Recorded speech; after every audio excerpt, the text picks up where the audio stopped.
আমাদের আমরা কোনো ওইটা কেউ বিরোধী চাই দলকে না, কিন্তু রাস্তায় নামতে দেশ দেখি আমাদের নাই। স্বাধীন ছিল। আই সাখাওয়াত হোসেন বকুল, আমি হয়তো ভুল করেছি, দুজনের আপনি আমাকে অবস্থানই সঠিক। শাস্তি দেন, আপনারা কিন্তু না, দুজনের দেশকে বলছি স্বাধীন তো, ছিল না আমি তো বলতে পারেন না। আপনাকে আপনাকে আমি ছোট করি নাই, কিন্তু না না, আমি আমাকে বলেছি না, যে দলটা দাবি আপনি করে। জাতিকে দেশকে ছোট করেছেন। না, আপনি কেন আমি বলবেন দশটা, যে আপনি আবারও 71 পরে আমাকে দেশ স্বাধীন বলতেছেন। ছিল না? আমি আমি আই হ্যাভ জনগণ, নোটেড ইউর না পয়েন্ট। না না না, আমার কাছে আমি মনে হয় সম্মানের সাথে স্বাগত আপনাকে বলি, বকুল, আপনি ডক্টর আমার বলছেন স্বাগত কথাকে বকুল, আপনি একাত্তরের একটু পর একটু দেশ মিসইন্টারপ্রেট স্বাধীন করে ছিল আপনি আমার না। মনে হয় রাজনৈতিক বক্তব্যে কনভার্ট করার চেষ্টা করতেছেন। আমি কোনো নো নো রাজনৈতিক নো, বক্তব্য নট দিই এট নাই। অল, আমার জীবনে এটা আমি করি নাই মিস্টার ব্রিগেডিয়ার। আপনি বলেছেন একাত্তরের পর দেশ স্বাধীন ছিল না, এটা না, অনার, এটা এটা ভুল আপনি বলছেন আপনি। বলতে এই পারেন না। এই কথা এখনো না রেকর্ডে না না, আছে। বিএনপি নেতার সাথে টকশোতে তুমুল তর্ক জড়িয়ে গিয়েছেন ব্রিগেডিয়ার হাসান নাসির। দর্শক, ব্রিগেডিয়ার হাসান নাসিরকে কিছু অভিযোগ করেছেন বিএনপি নেতা, তারপর তিনি ক্ষিপ্ত হয়েছেন। তো সেখানে আলোচনা করা হয়েছে বিএনপি বুথ নিয়ে, এবং ব্রিগেডিয়ার হাসান নাসির দেশের ক্ষতি করেছেন এমন মন্তব্য করেছেন সেই বিএনপি নেতা। তো আলোচনাগুলো শুনে বুঝতে পারবেন কারা আসলে মূলত দেশের ক্ষতি করেছেন, ব্রিগেডিয়ার হাসান নাসিররা নাকি বিএনপির নেতারা। তো দর্শক, আলোচনা যদিও অনেক লম্বা, তো আলোচনা শুনবো, এরপর বিস্তারিত কথা বলবো। সংস্কার ছাড়া নির্বাচন অথবা সংস্কারের আগে নির্বাচন, তিনি সবসময় বলার চেষ্টা করেন সংস্কার এবং নির্বাচন পাশাপাশি শোনা যাচ্ছে কেন? কিন্তু আমরা দেখেছি যে এখনো পর্যন্ত সংস্কারের বিষয়ে বিভিন্ন পর্যায়ের নেতারা বিভিন্ন ধরনের কথাবার্তা বলছেন। এবং আমরা দেখছি যে যারা 2024-এর জুলাই আগস্টে পাশাপাশি আন্দোলন করেছে সেই পতিত সরকার বা আহ, সেই সাবেক আওয়ামী লীগ সরকারের বিরুদ্ধে, তারাই এখন আবার বড় ধরনের বিভক্তিতে পড়েছে। এই বিভক্তির সুযোগ নিয়ে আসলে অন্য কোনো কিছু হতে পারে কিনা রাজনীতিতে, এই একটা আশঙ্কা সাধারণ মনে রয়েছে, সাধারণ জনগণের মনে রয়েছে। পাশাপাশি ভারতীয় আহ, যে সরকারের পক্ষ থেকে আমাদের বাংলাদেশ সরকারের সাথে যে একটা দূরত্ব রয়েছে সেটি কমার জন্য চেষ্টা করা হচ্ছে, সেটিও কতটুকু সম্ভাব্য রয়েছে। এবং আপনারা জানেন যে আজকে আমাদের প্রধান উপদেষ্টা থাইল্যান্ডে অবস্থান করছে এবং সেখানে একটা মিটিং হওয়ার কথা আছে ভারতীয় প্রধানমন্ত্রী নরেন্দ্র মোদীর সাথে। সেটি আমাদের রাজনীতিতে কি ধরনের কোনো ভালো মন্দ কি আসতে পারে আমাদের রাজনীতিতে ভবিষ্যতে, সে নিয়ে আমরা বুঝবার চেষ্টা করবো। প্রিয় দর্শক, মোটা থেকে আমরা আজকের আলোচনা যেটা জানবার চেষ্টা করবো সেটি হলো যে বাংলাদেশের আভ্যন্তরীণ রাজনীতিতে রাজনৈতিক দলগুলোর সাথে কতটা দূরত্ব এবং কতটা ঘনিষ্ঠতা প্রয়োজন। আমাদের অনৈক্য, এই রাজনৈতিক দলগুলোর অনৈক্য হলে পরে অন্য কোনো বিপদ আসতে পারে কিনা, ঐক্য কতটুকু প্রয়োজন এবং ঐক্যবদ্ধ কতটুকু রয়েছে বর্তমানে রাজনৈতিক দলগুলো, সামনে নির্বাচনের প্রশ্নে কোন দলের কি অবস্থান, এগুলো মোটা দাগে আমরা আলোচনা করার চেষ্টা করবো। আমাদের এই পুরো আলোচনা জুড়ে রয়েছেন তিনজন সম্মানিত আলোচক। জনাব সর্দার সাগর হোসেন বকুল রয়েছেন, তিনি একজন বিশিষ্ট মুক্তিযোদ্ধা, পাশাপাশি তিনি সাবেক সংসদ সদস্য, বাংলাদেশ জাতীয়তাবাদী দল বিএনপি আছেন। ব্রিগেডিয়ার জেনারেল মোহাম্মদ হাসান নাসির, তিনি একজন নিরাপত্তা এবং রাজনৈতিক বিশ্লেষক আছেন। জনাব আশরাফ আলী আকুন, তিনি প্রেসিডিয়াম সদস্য, বাংলাদেশ ইসলামী আন্দোলন বাংলাদেশ। আমরা তিনজনকে অনেক শুভেচ্ছা জানাই। জনাব আশরাফ আলী আকুন, আপনার কাছে শুরু করতে চাই, আপনাদের দলের অবস্থান কি বর্তমানে আসলে এই যে নির্বাচন প্রশ্নে, সংস্কার প্রশ্নে? আমরা দেখতে পাচ্ছি যে বিএনপি, যদি বলি ফখরুল ইসলাম আলমগীর সাহেব, তিনিও চান সংস্কার, তারাও চান সংস্কার, কিন্তু সংস্কারের নামে নির্বাচনটা পিছিয়ে দেওয়ার যে আশঙ্কা সেটিকে সবচেয়ে বেশি গুরুত্ব দিচ্ছে। এটা সাধারণ মনের মধ্যেও প্রশ্ন উঠছে। আপনাদের বর্তমান অবস্থান কি এবং দলগুলোর মধ্যে আসলে কতটা ঐক্যবদ্ধ অবস্থান রয়েছে? কারণ হলো ঐক্যবদ্ধ না থাকলে পার্শ্ববর্তী দেশে যে হুঙ্কার আমরা দেখতে পাচ্ছি বিভিন্ন সময় বিভিন্ন ভাবে দিচ্ছে, এটিও হয়তো সুযোগ নিতে পারে, বা আগের যাদেরকে আপনারা বাংলাদেশ থেকে পালাতে বাধ্য করেছেন তারাও হয়তো সুযোগ নিতে পারে, এমন আশঙ্কা তো রয়েছে। সবকিছু মিলিয়ে আপনার কাছে একটু শুনতে চাই বিএনপির ব্যাপারে আপনার ব্যক্তিগত বিশ্লেষণ, ব্যক্তিগত মতামত, আপনাদের সাথে বিএনপির সম্পর্ক এবং অন্যান্য দলগুলোর সাথে আপনাদের নির্বাচনী বিষয়ে আপনাদের অবস্থানগুলি নিয়ে আপনার কাছে একটু জানতে। জনাব আশরাফ আলী আকুন, প্লিজ। আসসালামু আলাইকুম ওয়া রাহমাতুল্লাহি ওয়া বারাকাতুহু। এই ঈদের উপর অনুষ্ঠানে সম্মানিত সঞ্চালক, আলোচক ও দেশ-বিদেশের আহ, জনাব আকুন, আপনার আপনার হেডফোনটা খুলে ফেললে ভালো হবে। আপনার মাইক্রোফোনটা খুব বেশি কাজ করছে না, আপনি মোবাইল থেকে খুলে ফেলুন, ডিভাইস থেকে সরাসরি কথা বলুন। হুম, মোবাইল থেকে খুলে ফেলুন, মোবাইল থেকে আপনার জি, সরাসরি কথা বলুন।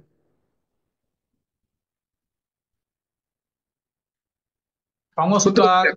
হ্যাঁ, শোনা যাচ্ছে। হ্যাঁ, ওকে। নির্বাচন, এটার সাথে আরেকটা জিনিস দরকার, সেটা হলো ফ্যাসিস্ট সরকারের পর যে সরকারের পতন হলো, গণ আন্দোলনের মধ্যে গণ অভ্যুত্থান হলো, তাদেরও বিচার, এই তিনটা কিন্তু ওতপ্রোতভাবে জড়িত। সংস্কার দরকার, ফ্যাসিস্টদের বিচার দরকার, এবং একটা অবাধ গ্রহণযোগ্য নির্বাচন দরকার। এই ব্যাপারে বর্তমান অন্তর্বর্তীকালীন সরকার সমস্ত রাজনৈতিক দলের কাছে ওনার 6টা বিষয়ের উপরে সংস্কার পাঠিয়েছেন, হুম। সংস্কারের প্রতিবেদন দিয়েছেন, এটা জমা দিয়েছেন, অনেকে দিয়েছেন। তার মধ্যে নির্বাচনের ব্যাপারে, সংবিধানের প্রশ্নে, রাজনৈতিক সংস্কারের প্রশ্নে অনেক কথা তাদের গুরুত্বপূর্ণ, তাদের দিক নির্দেশনা আছে। আমরা সেগুলো হুম। পড়াশোনা করতে দেখছি। সেখানে স্বাধীনতার 53 বছরের মধ্যে অনেকবার নির্বাচন হয়েছে, হুম। কিন্তু সংস্কার না থাকার কারণে এই নির্বাচনের ফলাফল এটা বুমেরাং হয়ে ফিরছে। গণতন্ত্রের দোহাই দিয়ে যারা ক্ষমতায় বিভিন্ন সময় গিয়েছেন, নির্বাচন করেছেন, কোন একটা নির্বাচন যথার্থভাবে গ্রহণযোগ্যভাবে দেশি এবং বিদেশের কাছে কখনোই কিন্তু কোনো গ্রহণযোগ্যতা পায়নি। শুরু থেকেই আপনি জানেন যে প্রথম যে নির্বাচনটা হয়েছিল স্বাধীনতার পরে 73 সালে, সেই নির্বাচনটা তো পুরোপুরি ভোট চুরি। আপনার সেখানে অনেক ঘটনা, বাস্তব ঘটনা সেখানে রয়েছেন। মেজর জলিল সাহেব আমার এলাকার উনি প্রার্থী ছিলেন, ওনাকে ঘোষণা করা হয় নাই, ওনাকে বিপুল ভোটে হারিয়ে দেওয়া হয়েছে। তারপরে খন্দকার মোস্তাক সাহেব অনেক ভোটে হারিয়ে হেরেছেন, কিন্তু সেখানে তাকে বাস করে ঢাকায় নিয়ে এসে তাকে সেখানে ঘোষণা দেওয়া হয়েছে। নির্বাচনটা কিন্তু স্বাধীনতার পর থেকে কখনো সুষ্ঠু গ্রহণযোগ্য এই নির্বাচন হয় নাই। কাজে নির্বাচন হলেই হবে না, যেন তেন ভাবে নির্বাচন হলেই তো হবে না। আজকে যারা নির্বাচনের কথা বেশি বলে, সংস্কার ছাড়া নির্বাচন বলে, তারাও তো অনেকবার ক্ষমতায় ছিলেন। কাজে নির্বাচন যদি সংস্কার ছাড়া নির্বাচন হয়, সেই নির্বাচনের ফলাফল দেশ এবং জাতির জন্য কখনো সুখকর হবে না। আপনি বিএনপি কে ইঙ্গিত করে বলছেন, বিএনপি কে উদ্দেশ্য করে বলছেন। বিএনপি কথার মধ্যে এখনো অস্পষ্টতা আছে। তারা বলে যে আমরাই আগে সংস্কারের কথা বলেছি, ওনাদের 31 দফার মধ্যে সংস্কারের কথা আমরা বলেছেন। কাজে এখন ওনাদের 31 দফার সংস্কার আর বর্তমান সরকার যে সংস্কারটা বলেছেন, এইটা ওনারা কিভাবে দেখেন এইটা কিন্তু ক্লিয়ার করেন নাই। ওনারা যদি এটা ক্লিয়ার না করেন তাহলে ওনাদের এই যারা ফখরুল ইসলাম আলমগীর তো বলেছেন, গত দুদিন আগে বলেছেন যে আমি কখনোই সংস্কার ছাড়া নির্বাচন বলিনি, আমরা কখনোই সংস্কার ছাড়া নির্বাচন বলিনি, আমরা বলেছি সংস্কার নির্বাচন পাশাপাশি চলতে হবে, এমনটাই তিনি বলে যাচ্ছেন। গতকালকে উনি সাংবাদিক সম্মেলনে বলেছেন, ঠাকুরগাঁওতে বলেছেন যে হ্যাঁ আমরাও তো নির্বাচন সংস্কার চাই, আমরা 31 দফা দিয়েছি, তার মধ্যে সংস্কার কথা আছে, কিন্তু ওনারা কোন সংস্কার চান? এই সরকারের যে 6টা বিষয়ের উপরে গুরুত্বপূর্ণ বিষয়ে যে সংস্কার দিয়েছেন, এইটার ভিত্তিতে সংস্কার চান না ওনাদের 31 দফার ভিত্তিতে সংস্কার চান, এই ব্যাপারটা কিন্তু বিএনপি কখনো ক্লিয়ার করে। সকল দলেই কিন্তু সরকারের এই যে বর্তমান সরকারের, অন্তর্বর্তী সরকারের যে সংস্কারের যে বিষয়গুলো দিয়েছেন, এভাবে সবাই একমত, সবাই স্পষ্ট বক্তব্য দিয়েছেন, স্পষ্ট কথা বলেছেন। 2-4টে পয়েন্টে দ্বিমত হয়েছেন, কোনটা মিশ্র প্রতিক্রিয়া দেখিয়েছেন। ম্যাক্সিমাম পয়েন্টে কিন্তু সমস্ত দলগুলি একই ঘোষণা তারা দিয়েছেন। এই জন্য আমরা আমাদের দৃষ্টিভঙ্গি হলো যে আমরা আগে একটা পরিপূর্ণ সংস্কার চাই, নির্বাচনের সংস্কার পুরো দরকার। নির্বাচনে যারা প্রার্থী হয়, এই যারা দুর্নীতিবাজ, সন্ত্রাসী, কালো টাকার মালিক, পেশি শক্তি মালিক, যারা অবৈধ অস্ত্রধারী, তারা কখনো রাজনীতি করতে পারবে না, নির্বাচনে তারা অংশগ্রহণ করতে পারবে না। এই কথাটা সকল রাজনৈতিক দলের স্পষ্ট ঘোষণা যে আমার দলের মধ্যে কোনোই থাকবে না। আর আমি সাংবিধানিক কমিশনারের কাছে আমাদের একটা প্রস্তাব আছে, যে দলের প্রার্থীদের মধ্যে দুর্নীতিবাদের আধিক্য থাকে, সন্ত্রাসীদের আধিক্য থাকে, কালো টাকার মালিকদের আধিক্য থাকে, এই দলগুলিকে ওয়ার্নিং দিয়ে দেওয়া যে না, আপনারা এই লোকগুলিকে যদি বাতিল না করেন, আপনাদের নিবন্ধন কিন্তু বাতিল করতে আমরা বাধ্য হব। যারা এ ধরনের যদি সমস্ত দলকে যদি তারা হুঁশিয়ার করে দেয়, সতর্ক করে দেয়, তাহলে কিন্তু কোনো খারাপ মানুষ, সন্ত্রাসী, চাঁদাবাজরা, টেন্ডারবাজরা এরা কিন্তু নির্বাচন অংশগ্রহণ করতে পারবে না। নির্বাচনটা বড় কথা না, কিন্তু যে লোকগুলি বিগত দিনে যাদের কারণে বিএনপি ক্ষমতা হারাইল, বিএনপি তো ক্ষমতায় ছিল, 3বার ছিল, এইবারে জিয়া রহমানের সময় ছিল, সরকার সাহেবের সময় ছিল, 4-5বার তো বিএনপি ক্ষমতায় ছিল, কিন্তু তারা আবার ক্ষমতা হারাইলো কেন? জনগণ তাদের থেকে মুখ ফিরিয়ে নিল কেন? যে লোকগুলির কারণে বিএনপি থেকে মানুষ মুখ ফিরিয়ে নিল, সেই লোকগুলি তো এখনই বিএনপির সাথে আছে। কাজে এখন এভাবে সুস্পষ্ট বক্তব্য থাকতে, শুধু নির্বাচন যেন তেন নির্বাচন আমরা চাই না, এই দলের মধ্যে কোনো দুর্নীতিবাজ, চাঁদাবাজ, টেন্ডারবাজ থাকতে পারবে না, এটা সুস্পষ্ট আমাদের বক্তব্য। আমরা প্রধান উপদেষ্টা সহ উপদেষ্টা মহলের কাছে আমরা আমাদের লিখিত প্রস্তাব দিয়েছি। এই কথাটা সবগুলো আপনি দলের দেখছেন বর্তমানে আপনার এই উদ্বেগটা আসলো কেন? এমন কি কোনো কিছু দেখছেন, এমন চিত্র কি দেখছেন, এবং বিএনপির অবস্থান নিয়ে আপনি সবচেয়ে বেশি উদ্বেগ আপনার মাঝে দেখা যাচ্ছে? বিএনপি নির্বাচনের জন্যই তো আপনারা সরকার একসাথে আন্দোলন করেছেন। এখন নির্বাচন প্রশ্নে বিএনপি চাচ্ছে গণতান্ত্রিক ভাবে একটা নির্বাচনের মাধ্যমে নির্বাচিত সরকার দেশের সংস্কার করবে বা দেশের ভালো মন্দ গণতান্ত্রিক উপায়ে দেখবে। সেখানে আপনারা এই জায়গা থেকে সরে গিয়ে বিএনপিকে প্রতিপক্ষ বানাচ্ছেন কেন?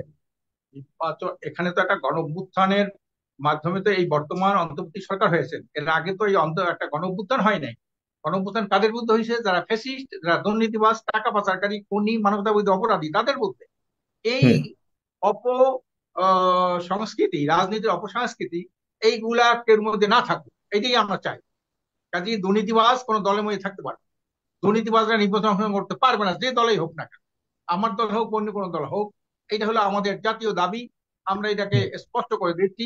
দুর্নীতিবাজ, সন্ত্রাসী যারা আছে, ভোট ডাকাত যারা আছে, বিগত দিনে যারা ভোট ডাকাতি করেছেন, অনেক প্রার্থী আছে। আপনি যদি তথ্য জানেন, বিগত দিনে নির্বাচনে অনেকে কিন্তু এককভাবে নির্বাচন করেছে। এই বিএনপির মধ্যেও তো অনেকে এককভাবে নির্বাচন করেছেন। আমাদের মহাসচিবকে নির্বাচন অংশগ্রহণ করতে দেওয়া হয় নাই। এই থেকে শুরু করে বিভিন্ন জায়গায় আমাদেরকে 15 ফেব্রুয়ারি নির্বাচনে, এটা তো আমরা জানি। তারাই তো এখন বিএনপির সাথে আছে, তারাই তো এখন নির্বাচনের কথা বেশি বেশি বলে, কিন্তু তারা ওই সময় কিভাবে নির্বাচন করছিলেন তারা? কাজে এই জন্য নির্বাচনের জন্য নির্বাচন নয়, নির্বাচন হবে দেশের জন্য, জাতির জন্য, গণতন্ত্র প্রতিষ্ঠার জন্য, দুর্নীতি, সন্ত্রাস, মাদক মুক্ত একটি সুখী সমৃদ্ধ কল্যাণ রাষ্ট্র প্রতিষ্ঠার জন্য একটা নির্বাচন দরকার। এই এই লক্ষ্যে আমরা পরিষ্কার বলেছি যে আমরা সংস্কার চাই, আর এই যে ফ্যাসিস্ট আওয়ামী সরকারের এদের বিচার চাই। আর একটা বিএনপি চাওয়াটাকে ব্যতিক্রম ভাবে দেখছেন কেন?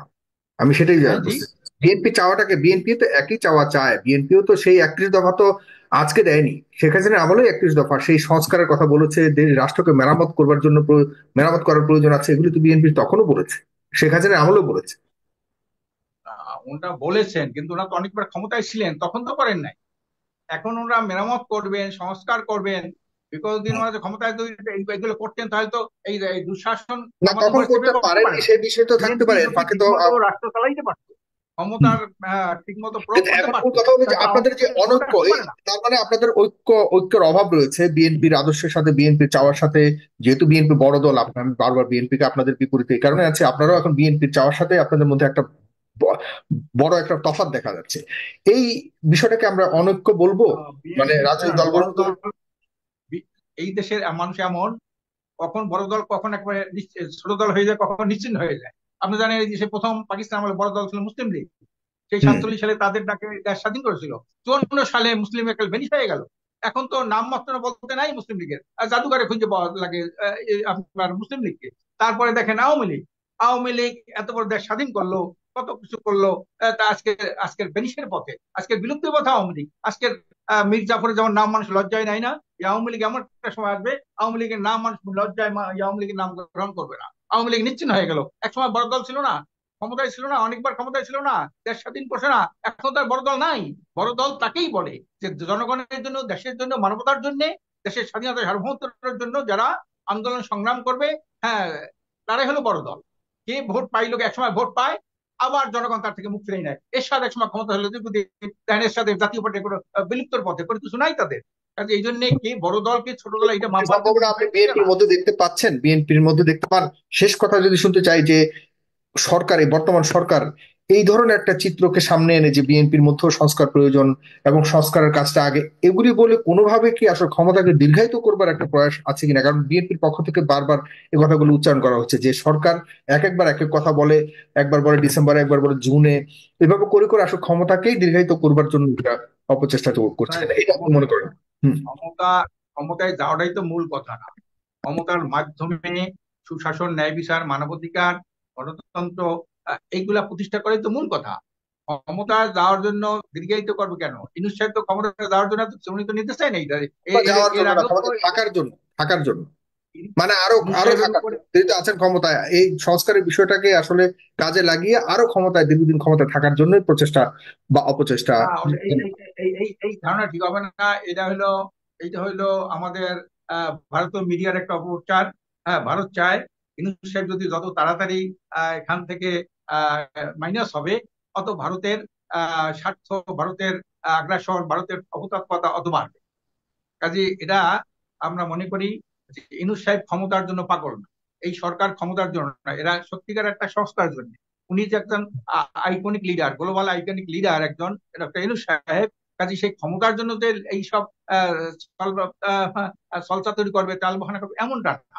এটা হলো সত্যিকারই সংস্কার দরকার। সমস্ত রন্ধ্রে রন্ধ্রে আজকের পচন ধরেছে, আজকে সমস্ত সেক্টর গুলোকে ধ্বংস হয়ে গেছে দেশে। কাজে কোন একটা দেশ নেই। উনি একটা ভালো মানুষ, উনি একজন আন্তর্জাতিক মানের একজন মানুষ। উনি চাচ্ছেন এই দেশটা, জাতিরা ভালো হোক, আন্তর্জাতিক ভাবে আমাদের সমর্থন আসুক, আমরা বিশ্বের বুকে মাথা উঁচু করে দাঁড়িয়ে থাকি। আজকে 6বার যে 5বার যে দুর্নীতি বিশ্ব চ্যাম্পিয়ন হয়েছে, এটা আমরা জানেন না? এটা আমার কলঙ্কের বিষয় না? কাদের আমলে এই 5বার দুর্নীতি বিশ্ব চ্যাম্পিয়ন হয়েছে? পর পর 5বার কাদের আমল হয়েছিল বলেন আপনি? তারা আবার কিভাবে এই দেশটাকে দুর্নীতি মুক্ত করবে, সন্ত্রাস মুক্ত করবে, এটা বলেন। কাজে এই জন্য ইউনূস সাহেবের উপরে বা এই অন্তর্বর্তী সরকারের উপরে এ ধরনের কোনো ব্লেম দেওয়া ঠিক হবে না। কাজে জি, আমি মনে করি স্পষ্ট। আজকে যারা আমরা আমরা দেশপ্রেমিক মানুষ দাবি করি, দেশের হুম, স্বার্থে, জনগণের স্বার্থে, স্বাধীনতা সার্বভৌমত্বের স্বার্থে, ফেসিবাস বিরোধী যারা আমরা আন্দোলনকে ঐক্যবদ্ধ ভাবে করেছি, বিএনপি সহ আমরা সবাই তো আওয়ামী লীগ বিরোধী করেছি। আমরা মনে করি যে আওয়ামী লীগ, বিএনপির সাথেও আমাদের সম্পর্ক আছে, বিএনপির সাথেও আমাদের একটা লিখিত একটা চুক্তি হয়েছে, একটা সমঝোতা হয়েছে। সেখানে মহাসচিব, বিএনপির মহাসচিব সাহেব সেখানে স্বাক্ষর করেছেন, আমাদের আমির বিশ্বাস চরমান উনি স্বাক্ষর করেছেন। কাজে সেখানে তো আমাদের দ্বিমত কিছু হয় নাই, যে আমরা একটা জি। সুন্দর সুষ্ঠু তার নির্বাচন মানে চাই। আপনারা আপনাদের অন্যান্য বিষয়ে আপনারা একমত, এক সমঝোতা আছে, কিন্তু সামনে নির্বাচন বিষয়ে এবং সংস্কারের বিষয়ে আপনার বিএনপির সাথে দ্বিমত রয়েছে, এটাই বুঝতে পারলাম। যারা আশরাফ আলী আকন, আপনাকে ধন্যবাদ, আপনার কাছে আসছি পরে। প্রিয় দর্শক, আপনারা আশরাফ আলী আকনের মন্তব্যের সাথে একমত কিনা আপনাদের মতামত জানাবেন কমেন্ট বক্সের মধ্যে। আপনাদেরকেও যুক্ত করার চেষ্টা করবো, আপনার প্রস্তুত থাকুন। লিঙ্ক দিয়ে দিব একটু পরে। যারা সর্দার স্বাগত বকুল, আপনাদেরকে টার্গেট করে মোটামুটি এখন অন্যান্য দলগুলোর রাজনীতি মোটামুটি চলছে। আমি যতটুকু বুঝতে পারলাম যে আশরাফ আলী আকন ইসলামী আন্দোলনের একজন শীর্ষ নেতা হিসেবে তিনি বুঝাতে চাচ্ছেন যে ভারতের সুরে আপনার কথা বলছেন। সুতরাং একসাথে আন্দোলন করেছেন, ঠিক ভারত চাচ্ছে ডক্টর মোহাম্মদ ইউনূস তাড়াতাড়ি চলে যাক, তাহলে তারা তাড়াতাড়ি ঢুকতে পারবে। আপনারাও মনে হয় এরকম করছেন, বা বিএনপি এমনটাই চাচ্ছে, যত তাড়াতাড়ি ইউনূস চলে যাক তত তাড়াতাড়ি আপনারা ভারতের সাথে মিলেমিশে এসে আবারও আগের অবস্থা ফিরে নেবেন বাংলাদেশকে। ধন্যবাদ আপনাকে। প্রথমে আমি মানে আপনার কোশ্চেনের সেন্টিমেন্টে অবজেকশন জানাচ্ছি, যে আমরা চাচ্ছি ভারত তাড়াতাড়ি ইউনূস সাহেব চলে গেলে আমরা ভারতের সাথে বন্ধুত্ব করে দেশটা চালাবো। Here is my objection. Ashraf Ali Khan সাহেব, আকন সাহেব যে বক্তব্য রেখেছেন, ওনার ভালো ভালো কথা বলেছেন, দেশে ভালো চান, দুর্নীতিমুক্ত সমাজ ব্যবস্থা চান, সংস্কার চান। কোনোটার সাথে ডিফার করি না, কিছু অ্যাড করব। যেটা উনি বলেছেন যে ভারত, ইউনূস সাহেব চলে গেলে তাড়াতাড়ি ভারত খুশি, আর তার মানে কি ইউনূস সাহেব সারা জীবনই বাংলাদেশের সরকার প্রধান থাকতে হবে, এটা উনি মিন করেছেন? আর কেউ সরকার প্রধান হলে ভারতের স্বার্থ, বাংলাদেশের স্বার্থ জলাঞ্জলি দিয়ে দিবে? আমরা গুড নেইবারশিপে বিশ্বাস করি, আমরা বিএনপি, এবং আমি মুক্তিযোদ্ধা হিসেবে ব্যক্তিগতভাবে I believe in good neighbourship, not at the not losing my country's interest. বাংলাদেশের স্বার্থকে সংরক্ষণ করে সারা বিশ্বের সকল দেশের সাথে সুন্দর স্বাভাবিক সম্পর্কে বিএনপি বিশ্বাসী, আমি মুক্তিযোদ্ধা সাখাওয়াত হোসেন বকুল বিশ্বাসী। সেখানে আমার সরকার প্রধান কে হলো বা না হলো, এটা যদি ইউনূস সাহেবকে সরকার প্রধান রাখলে ভারত খুব নাখুশ থাকে, তার মানে আমরা ইউনূস সাহেবকে রাখতে ওনার বক্তব্যের এই সেন্টিমেন্টটাকে আমি সঠিকভাবে নিতে পারলাম না। এটাকে একটা একপেশে সেন্টিমেন্ট গ্রো করেছেন ওনাদের মনে, এটাকে আমি হয়তো ধরে নিচ্ছি। জানি না উনি কি এক্সপ্লানেশন দিবেন। একটা নির্বাচিত সরকারের বিকল্প একটা অনির্বাচিত সরকার হতে পারে না। আমরা বিএনপি, আমাদের নেতা জনাব তারেক রহমান, আমরা তো সংস্কারের বিরুদ্ধে নই, বাট সংস্কার যে উনি বলেছেন আমরা নির্দিষ্ট করি না সংস্কার সম্বন্ধে। আমাদের যুগ্ম মহাসচিব সালাউদ্দিন সাহেব নির্দিষ্টকৃত করে সংস্কার সম্বন্ধে কথা বলেছেন press conference. After having the details of the reform submitted by different corners of the society to this caretaker government. ওইগুলি নিয়ে আমাদের সালাউদ্দিন সাহেব প্রেস কনফারেন্স করে বলেছেন যে আমরা 75-80% ওই সংস্কারের সাথে একমত, মানে 2% আমরা এগ্রি করতে পারি নাই, বাকি গুরুত্বপূর্ণ বিষয়গুলিতে আপনাদের অবস্থান দ্বিমত, সেটা ইতিমধ্যে দ্বিমত আছে, এটা বলা হয়েছে।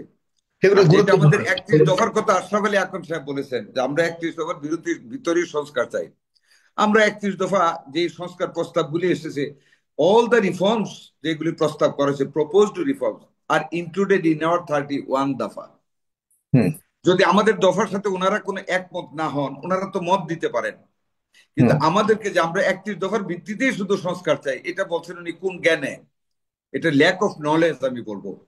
আমরা বলি all the proposal of reforms are included in our 31 দফা। সেখানে আমরা প্রস্তাব করবো, আমরা একা রিফর্মস করবো, এটা আমরা বলি নাই। সকল রাজনৈতিক দলের ঐক্যমতের ভিত্তিতে যে সংস্কারগুলি করার জন্য ঐক্যমত পোষণ করা হবে, আমরা গভর্নমেন্টে গেলে আমরা সেই প্রস্তাবগুলি আমরা গ্রহণ করে আমরা রিফর্ম করব, যেগুলি সাংবিধানের ভিত্তিতে করতে হবে, আইন তৈরি করে করতে হবে।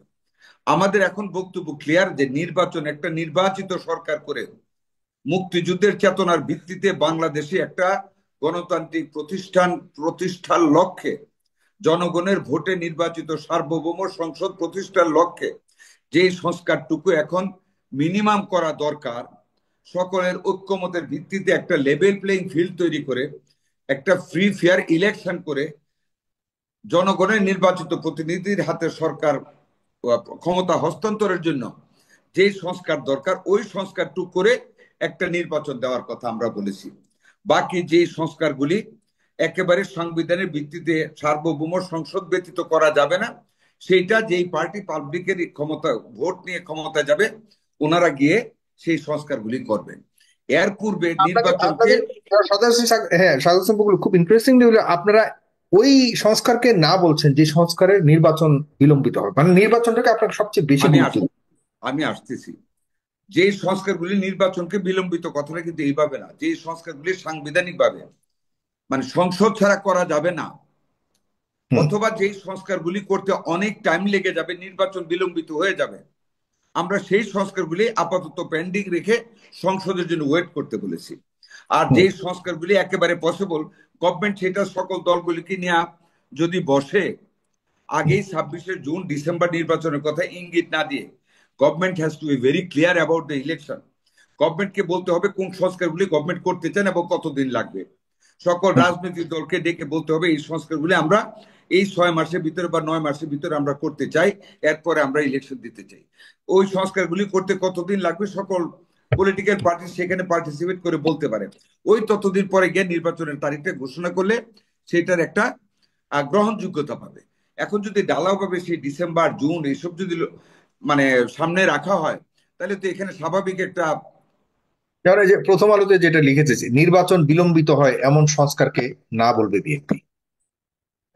নির্বাচন বিলম্বিত হয় বলতে সেটা আমি আপনাকে বলি, যেটা যে সংস্কারগুলি এখন করা যাবে না, যে সংস্কারগুলি সংসদের রেটিফাইয়ের প্রয়োজনীয়তা আছে, যে সংস্কারগুলি আইন তৈরির মাধ্যমে করতে হবে, ওই সংস্কারগুলি এখন যদি আমরা করতে যাই বলি, তাহলে তো বিলম্বিত হবে নির্বাচন। আমাদের প্রায়োরিটি ইলেকশন দিতে হবে, তো আমাদেরকে জনগণের নির্বাচিত সরকার আমরা চাই। আমরা মুক্তিযুদ্ধের চেতনার ভিত্তিতে দেশটাকে চালাতে চাচ্ছি।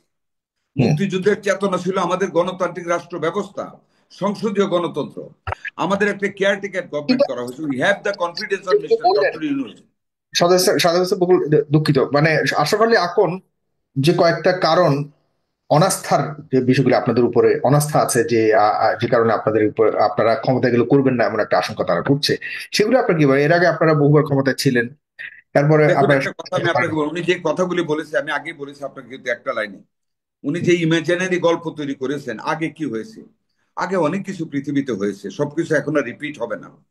ভালো কাজগুলি রিপিট হবে, খারাপ কাজগুলি রিপিট হবে না। আগে অনেকে অনেক কিছু করতে পারে নাই, সুযোগের অভাবে পারে না। আগে আমাদের 10,000 11,000 কোটি টাকা বাজেট ছিল, এখন আমাদের 1 লক্ষ 1.5 লক্ষ 2 লক্ষ কোটি টাকার বাজেট হয়। এখনকে আমি বলবো যে আগে 11,000 ফেরত যাব?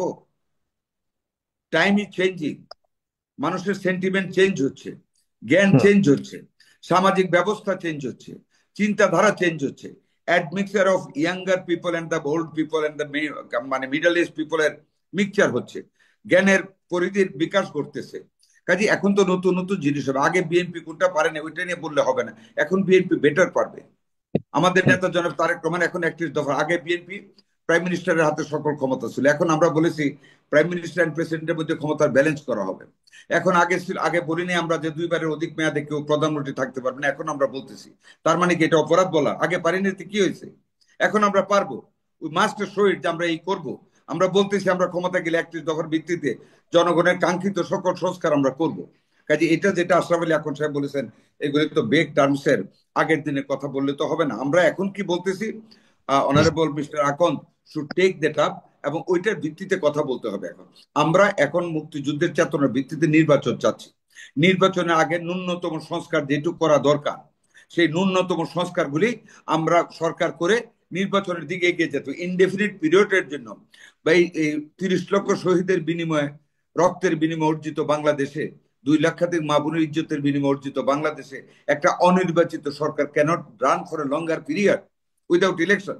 পিপলস এর রাইট পিপলস দিতে চায়। এখানে একটা প্রশ্ন করি জনাব সদস্য, আপনি বারবার বলছেন মুক্তিযুদ্ধের চেতনার ভিত্তিতে অর্জিত এই বাংলাদেশে কেউ অনির্বাচিত ভাবে দীর্ঘদিন ক্ষমতা থাকা উচিত নয়, এবং নির্বাচনটাই আপনার কাছে মুক্তিযুদ্ধের চেতনার একটা বড় ধরনের আপনি মনে করেন যে টার্গেট হওয়া উচিত এবং বিষয় হওয়া উচিত। কিন্তু 24-এ যারা জীবন দিয়েছে, 24-এর যে আন্দোলনটা হচ্ছে সেটার চেতনা মনে করে অনেকে, এখনকার যারা ইয়াং জেনারেশন যারা এই যুদ্ধটা করেছে 2024-এ, তারা মনে করে যে সংস্কারটাকে সবচেয়ে বেশি গুরুত্ব দেওয়া উচিত।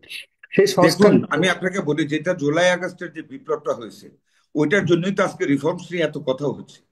ওইটার কারণে তো আমরা ক্ষমতার ব্যালেন্স চাচ্ছি। একচেটিয়া যাতে ফ্যাসিস্টের সৃষ্টি না হয় সেদিকে আমরা এগিয়ে যাচ্ছি, সবাই সারা বাংলাদেশের মানুষ আমরা চাচ্ছি। We are giving value to the July August বিপ্লব। জুলাই আগস্ট বিপ্লবের কারণে আজকে রিফর্মসের প্রশ্নগুলো এত কঠিন ভাবে আসতেছে, ক্ষমতার ভাগাভাগির প্রস্তাব আসতেছে, সংবিধানের 70 ধারা বাতিলের প্রস্তাব আসতেছে। কাজে ওইটাকে মুখ্য দরিত সংস্কারগুলি এগিয়ে যাবে। সংস্কারগুলি সব নির্বাচনে আগে করতে হবে, নির্বাচনকে বিলম্বিত করে নন ইলেক্টেড গভর্নমেন্টকে কন্টিনিউশন দিতে হবে। এটা একটা দুরভিসন্ধমূলক একটা ফাঁদের তৈরি করে। সংস্কার করতে দায়িত্ব দেওয়া বা সময় দিতে আপনাদের আপত্তিটা কোথায়, কেন, সমস্যা কত সময়, সেটা ক্লিয়ার করতে হবে গভর্নমেন্টকে, কি কি সংস্কার এবং কত সময়। 3 বছর, যদি 2 বছর, 3 বছর, 4 বছরে লাগুক, এতে সমস্যা কোথায়? নো এতে সমস্যা অফকোর্স ইট ইজ একটা নন ডেমোক্রেটিক একটা গভর্নমেন্ট। সমস্যাটা কোথায়? একটা নির্বাচিত সরকারের পরিবর্তে একটা অনির্বাচিত সরকার থাকলে that is not good for the people. এটা against the sentiment of the freedom fighting of the nation. নির্বাচিত সরকারের মাধ্যমে আপনি তো নির্বাচিত সরকার ছাড়া সকল সংস্কারগুলি করতে পারবেন না, আইনগত ভিত্তি থাকবে না এই সংস্কারের। আপনাকে করতে হলে প্রাইম মিনিস্টারের ক্ষমতার ভাগাভাগি বলেন, 70 ধারা বাতিল বলেন, প্রেসিডেন্ট 2বারের বেশি প্রধানমন্ত্রী থাকতে পারবে না বলেন, কনস্টিটিউশনাল ক্লজের উপর ভিত্তি করে যে সংস্কারগুলি করতে হবে এইগুলি বলেন, এগুলির জন্য তো আপনি সংস্কার করতে পারবেন না, এখন ওইগুলি টিনেবল হবে না। কাজে আপনাকে নির্বাচিত সংসদের মাধ্যমে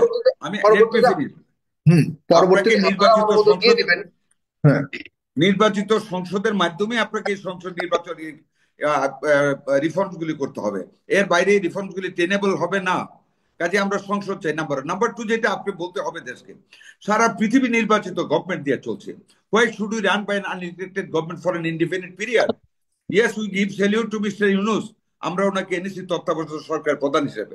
উনি একটা ফ্রি ফেয়ার ইলেকশন করুক, 5-6 মাস 7 মাস যদি লাগে একটা সংস্কারে, he should make it clear to the nation যে এই সংস্কারগুলি আমাকে সর্বাগ্রে জাতির জন্য করতে হবে, আর এটাতে এই টাইম টুক লাগবে, এই টাইমের পরে এই মাসে এই তারিখে গিয়ে নির্বাচন দিতে পারবো।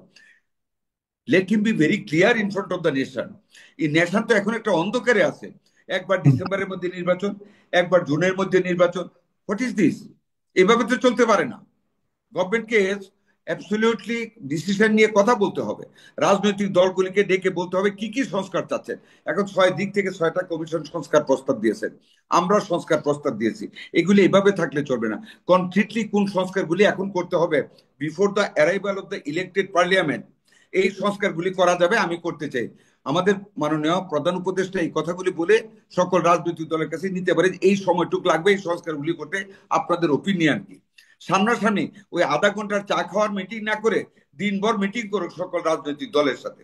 Let them discuss. রাজনৈতিক দলগুলিকে ব্যাখ্যা দিতে বলেন সিচুয়েশনে। এবং ওনাকেও ব্যাখ্যা দিতে বলবো আমি ডক্টর ইউনূসকে সম্মানের সাথে। এখন আধা ঘন্টা 1 ঘন্টার জন্য মিটিং করে যদি আসসালামু আলাইকুম বলা হয়, that will not be tenable, that will not be fruitful discussion.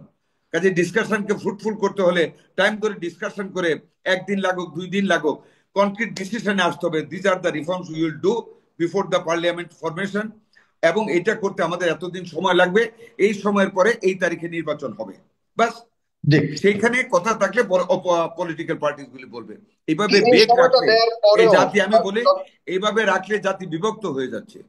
মানুষ নির্বাচন চাচ্ছে, আমরা গ্রাম থেকে উঠে আসা রাজনীতিবিদ, এই দেশের জনগণ ইলেকশন চাচ্ছে। আমরা আর কোন আন্দোলন দেখতে চাই না। ইউনূস সাহেবকে আমরা ইজ্জতের সাথে এনেছি, আমরা ওনাকে সম্মান করি, উনি ব্যর্থ হোক আমরা চাই না। He is a honourable person. আমরা আশা করব উনি নির্বাচনটা দিয়ে দিবেন। নির্বাচনের আগে কি কি সংস্কার করা যাচ্ছে ওইটা উনি ঘোষণা করবেন জাতির সামনে। হুম আহ, জি, আমি আপনার কাছে আসছি জনাব সদর সাগর সিং বকুল। শুনলেন জনাব ব্রিগেডিয়ার জেনারেল মোহাম্মদ হাসান নাসির, আপনার কাছ থেকে শুনতে চাই আপনি কিভাবে এই এই সংকট নতুন করে দেখা যাচ্ছে, নতুন করে না, গত কদিন ধরে তো এই নিয়েই এখনো পর্যন্ত দেখতে পাচ্ছি সবগুলো দলের মধ্যে অনৈক্যের একটা অবস্থান দেখতে পাচ্ছি। এটি আরো ঘনীভূত হচ্ছে, এটি ভবিষ্যতের জন্য কারোর জন্যই ভালো না। কিন্তু বিএনপির যে অবস্থান, সেটিও আমরা অনেক আগে থেকে শেখ হাসিনার আমল থেকে তাদের সংস্কারের বড় ধরনের ভূমিকা দেখতে পাচ্ছি, এবং বিশেষ করে তারাই কিন্তু জাতীয় সরকারের কথা বলেছিল। আপনার মনে আছে, আমরা তো সবাই এগুলি স্পষ্ট আমাদের মনে হয়, তারাই জাতীয় সরকারের কথা বলেছিল যে তারা যদি ক্ষমতা যায় সব দলকে নিয়ে তারা জাতীয় সরকার করবে। সেটিও একটা বড় ধরনের একটা ভালো পজিটিভ একটা সাইড বলে কিন্তু আমরা একসময় বিবেচনা করেছিলাম। কিন্তু এখন আবার বিএনপির যে অবস্থান এবং তাদের দলের শীর্ষ নেতাদের যে বক্তব্য সংস্কার এবং নির্বাচন ঘিরে, এটিকে আপনি কিভাবে দেখেন? অন্য দলগুলো এগুলিকে ওরকম ভাবে ভালোভাবে দেখছে না। জনাব ব্রিগেডিয়ার মোহাম্মদ হাসান নাসির। আসসালামু আলাইকুম সহ-আলোচক বৃন্দ এবং উপস্থিত যারা দর্শক বৃন্দ যারা শুনছেন, ঈদ মোবারক। সত্যিকার অর্থে এটা একটা চলমান বিতর্ক বলতে হবে। কিন্তু সব থেকে আমি সম্মানের সাথে আহ, আমার উপলব্ধিটা বলতে চাচ্ছি যে আমরা এতক্ষণ যে আলাপ করলাম, এই আলাপে জুলাইয়ের যে আন্দোলন, যে আন্দোলনের এত রক্তক্ষয় এবং এত কম সময়ের মধ্যে যে ব্যাপক ক্যাজুয়ালিটি এবং রক্তক্ষয়ের মাধ্যমে আমরা একটা স্বৈরাচার সরকার থেকে দেশ মুক্তি পেল, এই বিষয়টাকে কিন্তু আমরা আলোচনার থেকে বাইরে রাখার চেষ্টা করছি এবং সরাসরি আমরা কেবলমাত্র 71 সালের মুক্তিযুদ্ধকেই সামনে আনছি। কিন্তু আমরা কি দেখেছি গত 53 বছরে? যারা মুক্তিযোদ্ধার দাবিদার, যুদ্ধের স্বাধীনতার চেতনার দাবিদার বলা যায়, তারাই কিন্তু গত 53 বছরে বাংলাদেশের স্বাধীনতা এবং সার্বভৌমত্বকে সব থেকে বেশি হুমকির সম্মুখীন করেছে। এবং সত্যিকার অর্থে যদি আওয়ামী লীগ পতনের সময়কার অবস্থাটা আমি চিন্তা করি, বাংলাদেশ সত্যিকার অর্থে কোনো স্বাধীন দেশ ছিল না। এটা আমরা মানি আর না মানি, আমাদের পতাকা ছিল, রাজধানী ছিল, কিন্তু সত্যিকার অর্থে বাংলাদেশ স্বাধীন ছিল না। সেই পরিস্থিতিতে আমরা যে কি দেখলাম, 7ই জানুয়ারির ইলেকশন, 18 সালের ইলেকশন, 14 সালের ইলেকশন, 8-এরটাকেও আমি বিতর্কিত বলবো। 8-এরটাও নিউট্রাল ছিল না। নিউট্রাল হলে বিএনপির ভোটের সংখ্যা আরো অনেক বেশি হওয়া উচিত ছিল। সেটাও একটা পরিকল্পিতভাবে ইঞ্জিনিয়ারিং এর মাধ্যমে বিএনপি কে নিশ্চিত করা হয়েছে তারা যেন ক্ষমতায় আসতে না পারে বা কাছাকাছিও থাকতে না পারে। সেই পরিস্থিতিতে আমরা দেখলাম যে যাকে আমরা গণতান্ত্রিক সরকার বলছি, সেটা কি সত্যিকার অর্থে গণতান্ত্রিক ছিল? 14, 18 আর 2024-এর জানুয়ারির ইলেকশন। তাহলে আমাদের এই গণতান্ত্রিক নির্বাচনের ব্যাপারে এত দাবি কেন? বাংলাদেশের মানুষ তো নির্বাচন কাকে বলে সেটাই জানেন। 8 সালে যদিও কিছু নির্বাচনে ভোট দিতে পেরেছিল, তারপরের থেকে তো মানুষ আর ভোটই দিতে পারে না। সত্যিকার অর্থে 2014 সালে যার বয়স 17, তার কথা চিন্তা করেন যে 25 সাল পর্যন্ত সে আহ, এই 14 আর 25 এই সময়ের মধ্যে সে ভোট দিতে পারে নাই বাংলাদেশে। তাহলে আমরা এই নির্বাচন নিয়ে এত কেন হইচই করি? প্রথম কথা। আর নির্বাচন জনগণকে কি দিবে সেটা প্রশ্ন। আমরা আমরা একটা দেশের পরিচিতি বলতে কি বোঝায়? আন্তর্জাতিক ক্ষেত্রে দেশের পরিচিতি, আর জনগণের মাধ্যম চাহিদা পূরণ করে কিনা, জনগণের ইচ্ছা বহিঃপ্রকাশ ঘটে কিনা। যে সরকার দেশকে বিশ্বের পরিমণ্ডলে দেশকে সম্মানিত করতে পারবে, তাকে আমরা মূল্যায়ন করব। যে সরকার জনগণের স্বস্তি শান্তির সাথে জীবনযাপনের সুযোগ সৃষ্টি করবে, তাকে আমরা সম্মানিত করব। কে নির্বাচিত হলো কে হলো না সেটা কিন্তু জনগণ ভাববে না। সত্যিকারের অর্থে আমি যতই বলি যে জনগণ নির্বাচন চায়, excuse me, জনগণ কি আসলে নির্বাচন চায় না শুধু রাজনৈতিক নেতৃবৃন্দরা নির্বাচন? তারা কিন্তু গত 17-18 বছরের এই স্বৈরাচারী শাসন, আমি 7 সাল থেকেই ধরবো, এই তাদের এই অত্যাচারে এবং তার পূর্ববর্তী সময়টাও খুব একটা সুখকর ছিল না, যার পরিপ্রেক্ষিতে 7 সাল এসেছিল। সব বিষয়ে যদিও সবাই এই ঘটনা তাদের নিজেদের ক্রিটিসিজম শুনতে পছন্দ করে না, বাট বাস্তব কথা হচ্ছে রাজনৈতিক যে দুরবস্থার সৃষ্টি হয়েছে সেটা কিন্তু একদিনে হয় নাই, গ্রাজুয়ালি হয়েছে। এবং ওভার দ্য পিরিয়ড প্রত্যেকে একটা বিল্ডিং যেভাবে গড়ে উঠে একটা একটা করে ইট গাঁথা হয়, রাজনৈতিক দুর্বৃত্তায়নও কিন্তু পর্যায়ক্রমে বাংলাদেশে একেবারে শিকড় গেড়ে ফেলেছে। এই শিকড়কে মানে উপড়িয়ে ফেলতে যতটা সময় প্রয়োজন, আমার মনে হয় জনগণের সেই সময় দিতে কোনো আপত্তি নাই। এই সরকারের এখনো কোনো মন্ত্রী বা সরকার প্রধানের বিরুদ্ধে আমরা কোনো দুর্নীতির কোনো অভিযোগ পাচ্ছি না। যোগ্যতার প্রশ্ন থাকতে পারে, বাট কোনো দুর্নীতি করছে না, দেশের টাকা লুট করে বাইরে উপদেষ্টাদের নিয়ে যাচ্ছে। উপদেষ্টাদের উপদেষ্টাদের অনেকের ব্যাপারে অবশ্যই কিছু না কিছু অবশ্যই প্রশ্ন আছে, অভিযোগ যোগ্যতার অভিযোগ প্রশ্ন আছে থাকতে পারে, কিন্তু কেউ অভিযোগ আছে চুরি কিন্তু করতেছে, কেউ অন্যায় করতেছে। আমার প্রশ্ন হলো আপনার কাছে, মানে জনাব সদস্য সাহেব হোসেন বকুল কিন্তু খুব স্পষ্ট ভাবে বলেছে যে তারা চাচ্ছে কনস্টিটিউশনাল কোনো ক্রাইসিস যেন না হয়। কারণ এই বিষয়গুলি এখন যে বড় বড় সংস্কারগুলি করা হবে, এটা কিন্তু কনস্টিটিউশনের সাপোর্ট না থাকলে ভবিষ্যতে প্রশ্নের সম্মুখীন হতে পারে, আইনিভাবে প্রশ্নের সম্মুখীন হতে পারে। তারাও চাচ্ছেন সংস্কার, বাট সেটা যেন অবশ্যই মানে কোনো ধরনের কনস্টিটিউশনাল ক্রাইসিসের মধ্যে না পড়ে, সেটাই তারা তাদের মূল অবস্থান যতটুকু বুঝতে পেরেছে সর্দার সাগর হোসেন ভুল যেটা বলতে চেয়েছে।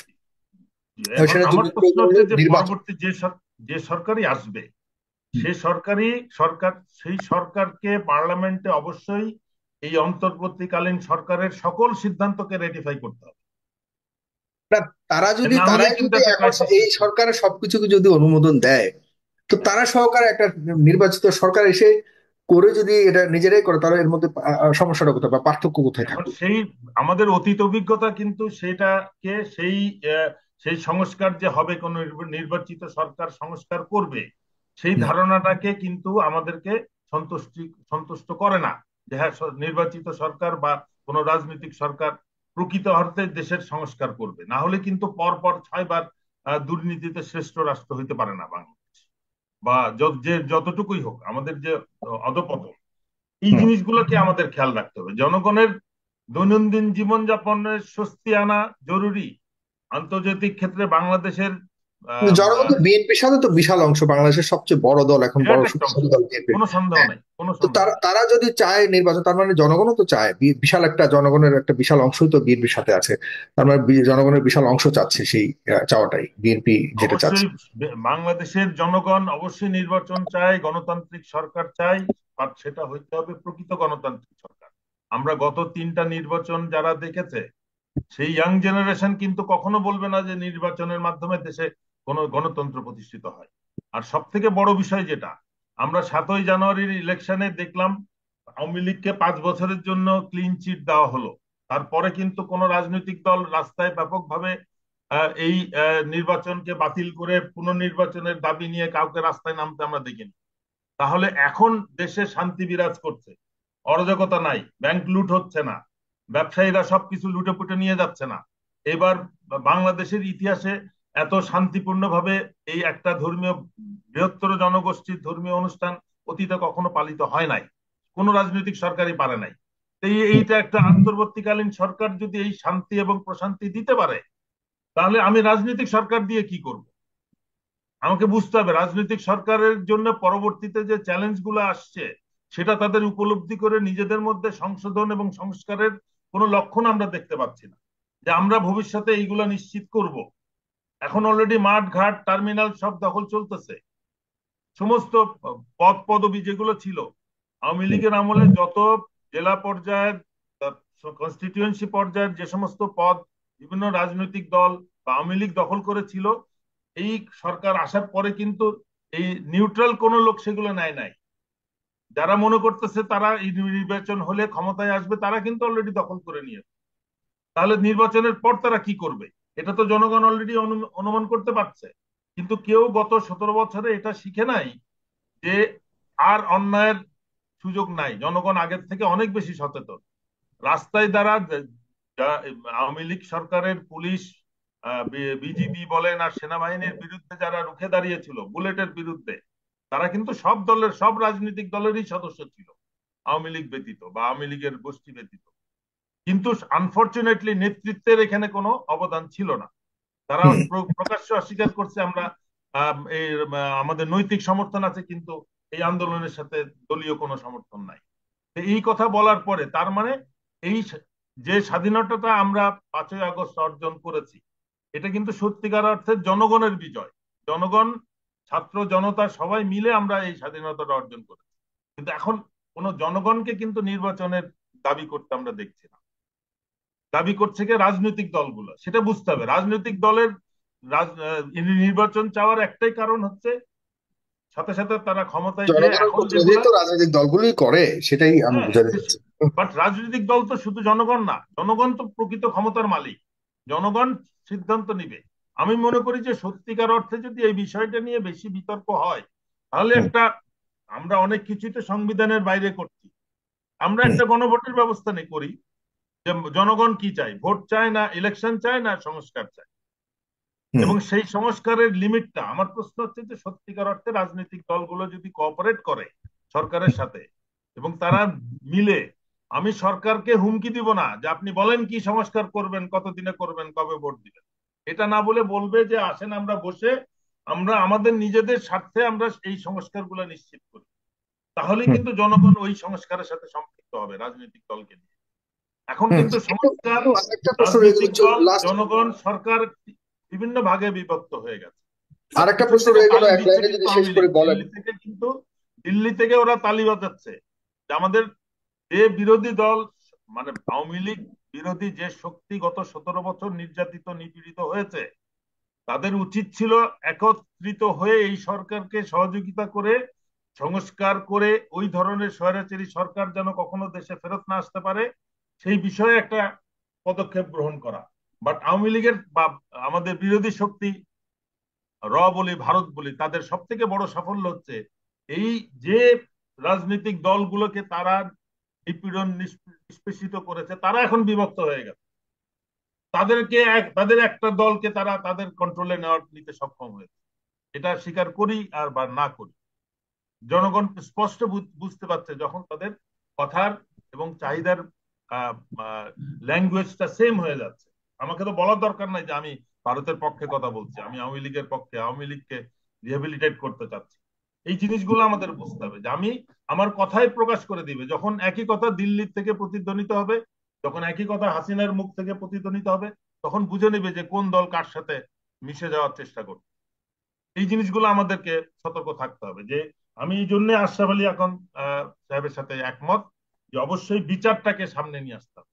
আচ্ছা, সংস্কার বিচারটাকে সামনে নির্বাচন নিয়ে আসতে থাকলে হবে। বিচার এই গত আনফরচুনেটলি আমরা কিন্তু, আমি দেখলাম যে এই বিচার কথাটা একবারই আসলো, কিন্তু এইটা তদন্ত বিচার এটা নিয়ে বেশি আলাপ হচ্ছে না।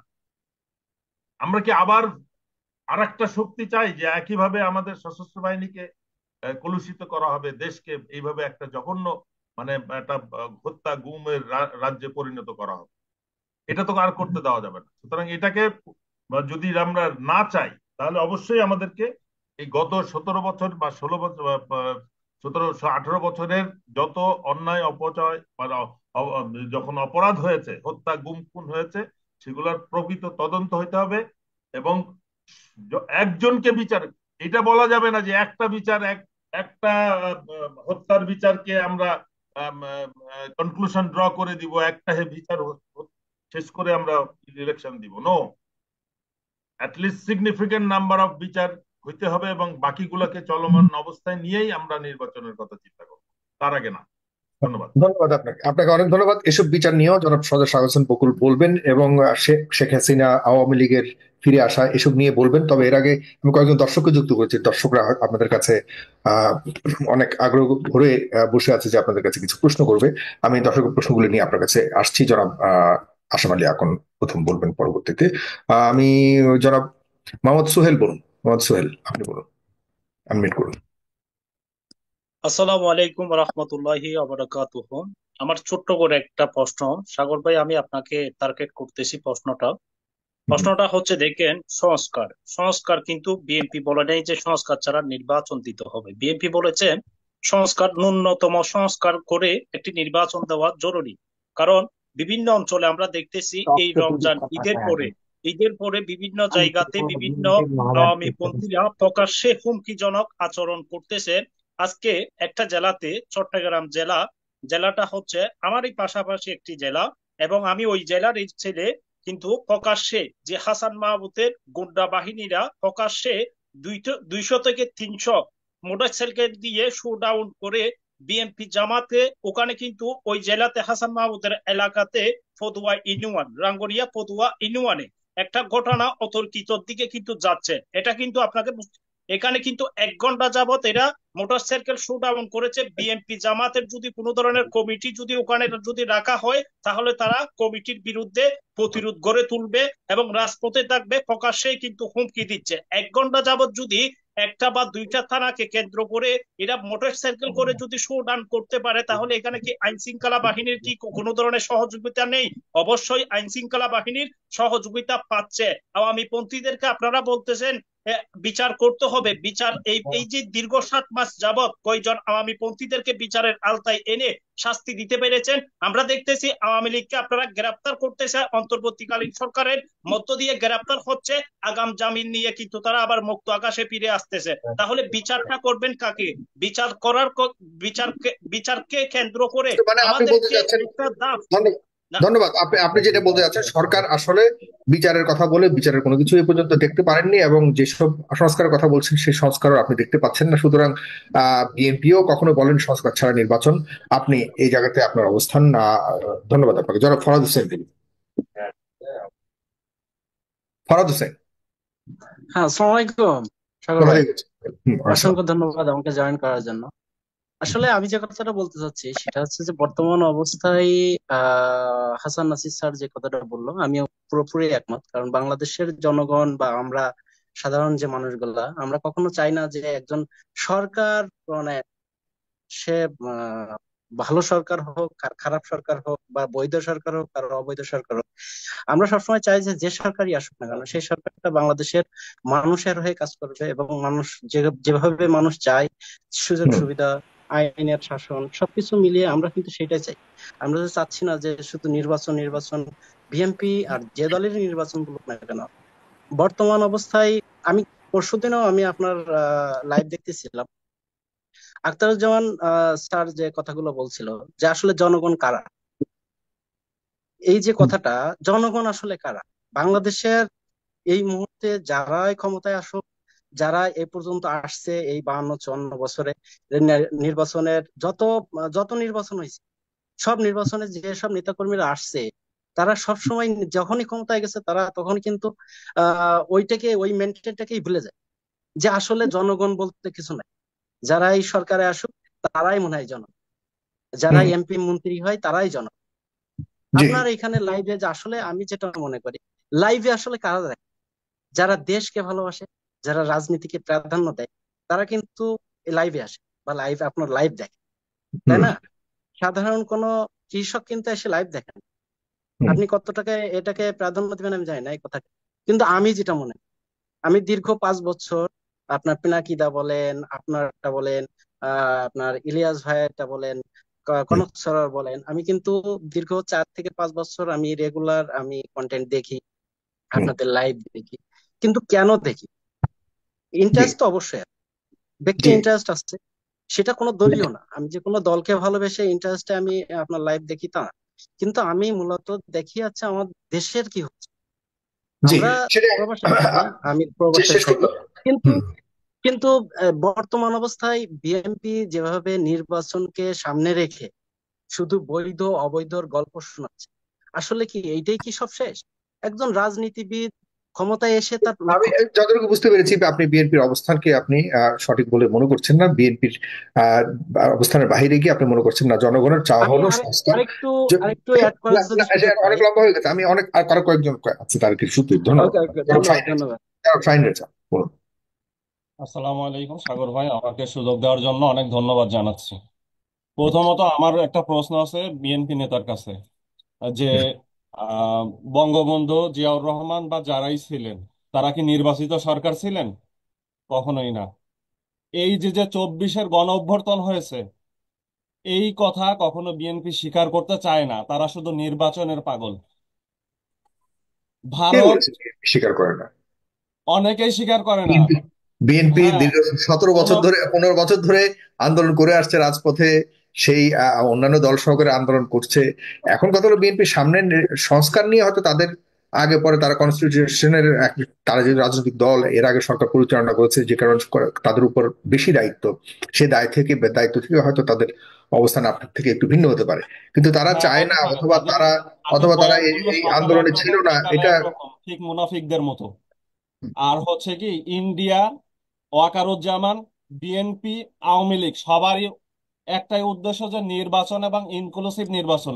গত 16 বছর ধরে এরা কোথায় ছিল ইনক্লুসিভ নির্বাচনের জন্য? আর হচ্ছে চেয়েছে, সবথেকে নির্বাচন প্রধান কথা সবসময় হচ্ছে চেয়েছে। কি, 15 বছর এই ধরে তো যে ওরাই যে নির্বাচন চেয়েছে। এই যে আচ্ছা। সরকারের পতন হলো, যে অভ্যুত্থান হলো, অভ্যুত্থানের ম্যান্ডেট কি? এটা কি তারা বুঝে? অভ্যুত্থানের গঠিত সরকার হচ্ছে ইউনূস সরকার, এটা হচ্ছে গণ অভ্যুত্থানের প্রধান ম্যান্ডেট, কিন্তু আচ্ছা। তারা সেটা ভুলে গেছে। আচ্ছা, তারা সেটা ধন্যবাদ ভুলে আপনাকে। গেছে, তারা শুধু নির্বাচনের পাগল। আপনাকে অনেক ধন্যবাদ, আপনাকে অনেক ধন্যবাদ। জি, জনাব আব্দুল্লাহ আল মাসুদ বলুন। আসসালামু আলাইকুম। সাগর ভাই, শোনা যাচ্ছে আমার কথা? জি, শুনতে পাচ্ছি, বলুন। আচ্ছা, সাগর ভাই, আমি প্রথমেই আপনাকে ধন্যবাদ জানাচ্ছি আমাকে সুযোগ করে দেওয়ার জন্য। সাগর ভাই, আমি শুরুতে একটা কথা বলবো যে আমি আমার লাইফে এখন পর্যন্ত ভোট দিতে পারিনি। আমার এখন পর্যন্ত সুযোগ হয়নি ভোট দেওয়ার। 2014-তে কোনো ভোট হয়নি আমার আসনে। 2018-তে ভোট দিতে গিয়ে শুনেই সকাল 9টার সময় সমস্ত ভোট হয়ে গিয়েছে। আর 2024-এ কি ভোট হলো সেটা সকলেই দেখেছে। কিন্তু তখন আমি বিএনপি নেতাকর্মীদের কোনো মানে আহ, অবস্থান দেখিনি যে তারা এই নির্বাচনের বিরুদ্ধে একটা কথা বলেছে, বা কথা বলেছে হয়তো, কিন্তু রাজপথে নামবে বা একটা লড়াকু মনোভাব দেখাবে বা একটা বিপ্লবী চেহারা আমি তাদের মধ্যে দেখতে পাইনি। একটা কথা মনে পড়ে গেল ভাই, যে শামীম ওসমান সাহেবের একটা আমি লাইভ দেখেছিলাম। সেই লাইভে তাকে আপনার মতন একজন হোস্ট জিজ্ঞেস করেছিল যে আসলে জনগণ সুষ্ঠু নির্বাচন চাই কিনা। তখন তিনি উত্তরে একটু ভেবাচাকা খেয়ে বলেছিলেন যে জনগণ উন্নয়ন চায়। তো আগে আওয়ামী লীগ মানে সব কথাতেই বলেছে শুধু উন্নয়ন আর উন্নয়ন, আর এখন আমরা যে কোনো ইস্যুতে বিএনপির কাছে শুধু শুনতে পাচ্ছি নির্বাচন আর আচ্ছা, নির্বাচন। ধন্যবাদ। তার মানে বিএনপি নির্বাচনের এই অবস্থানটাকে আপনি সমর্থন একটু করছেন? আমাকে একটু যদি বলতে দিতেন ভাই, জাস্ট আমাকে 30 সেকেন্ড, 30 বেশি না, সেকেন্ড আপনার প্রশ্ন আকারে এসে যদি প্লিজ খুব প্লিজ আলোচনা প্লিজ করতে প্লিজ সমস্যা হচ্ছে। প্লিজ আমাকে আমাকে 30 সেকেন্ড একটু বলতে যদি দিতেন যে বিএনপির বক্তব্য এবং ভারতের বক্তব্য একইভাবে মিলে যাচ্ছে কি কারণে। চুপ্পুকে অপসারণ করার কথা যদি বলি, তারা বলছে না। সংবিধান পরিবর্তনের কথা, 72 সংবিধান পরিবর্তন, তারা বলছে না। আওয়ামী লীগকে নিষিদ্ধকরণ, তারা বলছে না। এই কথাগুলো কিন্তু ইন্ডিয়া বলছে। ইন্ডিয়াও চাচ্ছে যে ইউনূস যাতে না থাকে, ইউনূস যাতে চলে যায়, এবং এরাও চাচ্ছে, অর্থাৎ বাংলাদেশের বিএনপির একটা অংশের বক্তব্যে স্পষ্ট যে তারাও চাচ্ছে ইউনূস যাতে চলে যায়। যাওয়া পাওয়াটা কিন্তু এক হয়ে যাচ্ছে। কিন্তু আমাদের 24-এর যে গণ অভ্যুত্থান বা আন্দোলন ছিল, এই আন্দোলনের ফসল কিন্তু হচ্ছে আমাদের ইউনূস সরকার।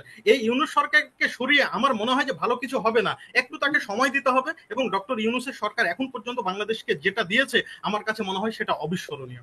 ধন্যবাদ। ধন্যবাদ। শেখ মোবাইদ প্লিজ। জি সাগর, হ্যালো সাগর ভাই, শুনতে পাচ্ছেন? শুনতে পাচ্ছি, বলুন। আমি আমি প্রশ্ন করতে চাচ্ছি যে বিএনপি নেতা যে মির্জা ফখরুল ইসলাম আলমগীর বলতেছেন, যে উনি বলতেছে যে আমরা নির্বাচন চাই। এই এই নির্বাচন দিয়ে আমি আমার বয়স হয়ে গেছে 32 বছর, আমি এখন পর্যন্ত ভোট দিতে পারি নাই। ভোট দিয়ে হবেটা কি রে ভাই? হাসিনা তো কয়েকবার করে দিনের ভোট রাতে, আপনি এতদিন তারপরে ভোট দিতে পারেননি, আপনার কি আফসোস হচ্ছে না যে আপনার ভোট দিতে পারেন, এখন ভোট দেওয়ার প্রয়োজন? আমার আফসোস হচ্ছে, কিন্তু এখন আমি আর ভোট দিতে চাই না। কারণ ভোট প্রফেসর ভোট না প্রফেসর দিতে ইউনূস, যদি আপনাদের আর ভোট না দিতে না, চান না, ভালো বলেছেন। সাগর ভাই, সাগর ভাই, এটা সত্যি কথা বলতে কি, হ্যাঁ। আমরা যেভাবে যেভাবে আমরা প্রফেসর ইউনূসকে বসাইছি, হুম। আমরা কিন্তু উনি ভোটের থেকে অনেক ম্যান্ডেট নিয়েই বসছে। আর মির্জা ফখরুল ইসলাম আলমগীর, উনি রাজাকারের পুত্র, রাজাকার। উনি বলতেছে যে না না না। জনাব মোবাইদুল, আপনি কি এই বিষয়ে আপনি জানেন কিছু, নাকি আপনি না জেনেই বলে দিলেন? উনি নিজে একজন মুক্তিযোদ্ধা, উনি নিজে উনি একজন মুক্তিযোদ্ধা, এটাকে আপনি জানেন? উনার বাপের কিন্তু আপনার বয়স কত রাজাকারের বললেন? তালিকায় আপনার নাম বয়স কত আছে। বললেন? আপনার বয়স কত বললেন? আমার বয়স 32। সবাই 32। সবাই যেটা আপনি কি সবাই জানেন যেটা যে উনি বলতেছে একজন যে মুক্তিযোদ্ধা? আপনি কি জানেন উনি যে একজন মুক্তিযোদ্ধা? তাইলে উনি যদি আপনি জানেন মুক্তিযোদ্ধা কিনা, হয়ে এটা থাকে আমি তাহলে জিজ্ঞাসা করছি, আপনি জানেন কিনা?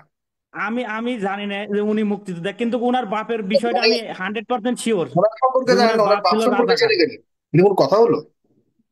ওনার বাপের ঠিক আছে, লিস্টের তালিকা আছে, যে তা বঙ্গবন্ধু যে সময় আপনি যে তাহলে ওনার তালিকাটা কি জানেন? ওনার তালিকা জানেন আপনি? ওনার তালিকাটা আমি বেশি এটা জানি না, কিন্তু ওনার কথাবার্তায় তাহলে মনে হচ্ছে আপনাদের যে ইনফরমেশনে গ্যাপ আছে। ভারতীয় এক নম্বর দালালিনী, না, সেকেন্ড ওবায়দুল এটা কাদের। এভাবে এভাবে বলা ঠিক নয়। আমার কাছে মনে হয় রাজাকারের বাচ্চা রাজাকার বলা মানে তাকেও আপনি রাজাকার বলেছেন, তার একজন মুক্তিযোদ্ধাকে আপনি রাজাকার বলেছেন। সুতরাং এটা উনি আরো সচেতনার সাথে, সাবধানতার সহিত কাউকে ওনার মতো বা আমাদের আচ্ছা ঠিক আছে, পূর্বের আমার মতো। হয়তো এই বিষয়ে আমি দুঃখিত, এই বিষয়ে আমার ভুল হতে না, পারে। আপনি বলছেন এটা কিন্তু খুব বড় ধরনের একটা ওনার বাপ অন্যায় কিন্তু বক্তব্য বলেছেন। অরিজিনালি রাজাকার ছিল। এটা না, বিশ্বাস করেন আর না করেন আপনারা। সেটা সেটা সেটা সেটা নিয়ে বিবেচনা হতো, কিন্তু আপনি তাকেও রাজাকার বলেছেন, এ নিয়ে আমি মনে করি না যে কিন্তু আপনার। উনি উনি উনি ধন্যবাদ যেরকম আপনাকে। কথা বলতেছে, এটা তার সেকেন্ড ওবায়দুল কাদের। কথাবার্তা আপনার আপনার মতের বিপরীত হতে পারে, তাই বলে কাউকে এভাবে রাজাকার বলে বা তার তার মুক্তিযুদ্ধের সময় তার অবদানকে অস্বীকার করে এভাবে ইয়ে করা, এটা কিন্তু আমাদের সবার জন্য খুব ক্ষতিকর। আমি বলবো, অনুরোধ কিন্তু করবো আপনাদের প্রতি, সবার প্রতি অনেক সম্মান রইল। আপনার দায়িত্বশীল আমাদের দর্শক, আপনাদের কাছে আরো দায়িত্বশীল প্রশ্ন আশা করি। ধন্যবাদ আপনাকে, আপনাদের ধন্যবাদ। জনাব ওকে। ওয়াহিদ সিদ্দিক, ওয়াহিদ সাদিক, প্লিজ। আসসালামু আলাইকুম। আসসালামু আলাইকুম। ওয়ালাইকুম সালাম, জি বলুন। আমার কথা হচ্ছে যে খুনি হাসিনার দল ছাড়া বাকি হুম। বাংলাদেশে যত রাজনৈতিক দল আছে হুম। সকলে ঐক্যবদ্ধ হয়ে এই ডক্টর ইউনূস স্যারকে সময় দিয়ে দেশটাকে উন্নয়নশীলের দিকে নিয়ে তারপর নির্বাচন করা যায় কিনা। আমরা সবাই নির্বাচন নির্বাচন নিয়ে খেলা শুরু করছি। দেশটাকে একটু সংস্কার করার অনুরোধ করছি সকল রাজনৈতিক দল, একমাত্র খুনি হাসিনার দল ছাড়া। জি, ধন্যবাদ। জনাব সোহরাব হোসেন আজকে শেষ প্রশ্নকর্তা, ওনারা যারা চেষ্টা করছেন, আর আজকে আপনাদেরকে নিতে পারছি না, অনেক লম্বা হয়ে গেছে প্রশ্ন। এটা সোহরাব হোসেন, আপনার কথা শুনে, প্রশ্ন শুনে। আসসালামু আলাইকুম। জি বলুন। আসসালামু আলাইকুম। ওয়ালাইকুম সালাম, হ্যাঁ বলুন বলুন। সকল আলোচক বিন্দুকে ধন্যবাদ জানাচ্ছি। আপনাকে ধন্যবাদ জানাচ্ছি সাগর ভাই। আপনার অনুষ্ঠানটা অনেকদিন ধরে আমি দেখি। বিগত আওয়ামী লীগ আমলে বিএনপির অনেক নেতাকর্মী অত্যাচারিত হয়েছে, তার ভিতরে আমিও একজন। এখন কথা হচ্ছে যে বিএনপি নির্বাচন চাচ্ছে, বিএনপি তো সংস্কার চাচ্ছে না, এরকম কথা তো কখনো বলে নাই। কিন্তু বিএনপি কে ট্রায়াল করা হচ্ছে বেশিরভাগ।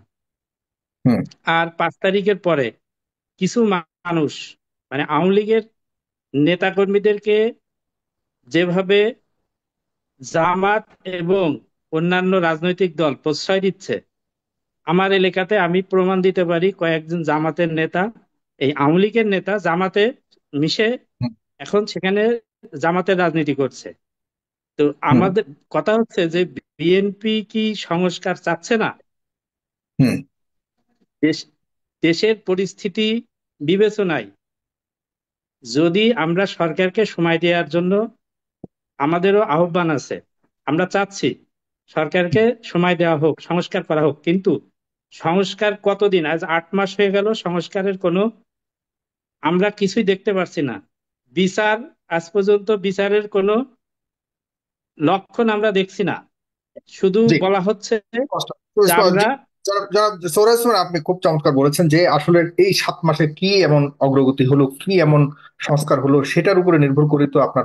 ধন্যবাদ আপনাকে সোহরাব হোসেন। আমি চলে যাই আমাদের আশাবাদী আপনার কাছে। এমন কি করতে পেরেছে সরকার যে আগামী আরো 1 বছর তো চাচ্ছে সরকার, যদি জুনের কথা বলি, এখন আরো প্রায় 1 বছরের বেশি, তাহলে মানে আস্থা রাখবার মতো তেমন অগ্রগতি কি বা এমন প্রোগ্রেস কি আপনি দেখছেন কিনা? জনগণ কিন্তু এই নিয়েও প্রশ্ন তুলছে। আর অনেকেই প্রশ্ন করছে বা অনেকেই বলবার চাচ্ছে যে আপনার সাথে একমত হয়ে যে এই সরকারকে আরো সময় দেওয়া প্রয়োজন। বিচার কাজটাকে গুরুত্ব দিয়ে যদি আপনার কাছে একটু মূল্যায়ন করতে বা বিশ্লেষণ করতে বলি, বিচার কাজে বিশেষ করে শেখ হাসিনা এবং আওয়ামী লীগের বিচারটাকে কিভাবে করা যায়, এবং এই বিষয়েও বিএনপির একটা ইয়ে আছে। বিএনপি কোনোভাবে চায় না যে অগণতান্ত্রিক ভাবে কোনো দলকে নিষিদ্ধ করা হোক। তারা চায় যে গণতান্ত্রিক উপায়ে নির্বাচনে অংশগ্রহণ করুক কোনো দল, সমস্যা নেই, জনগণই সিদ্ধান্ত নেবে কোন দল রাজনীতি থেকে আহ তাদেরকে সরিয়ে ফেলা হবে নাকি রাজনীতিতে থাকবে, এটি জনগণের সিদ্ধান্ত নেবে। এই বিষয়েও একটা এখনো পর্যন্ত ব্যাপক আকারে দ্বিমত রয়েছে, তফাৎ রয়েছে আপনাদের সাথে। আপনারা কিভাবে দেখেন, কিভাবে ডিল করা যায় এই বিষয়গুলোকে নিয়ে?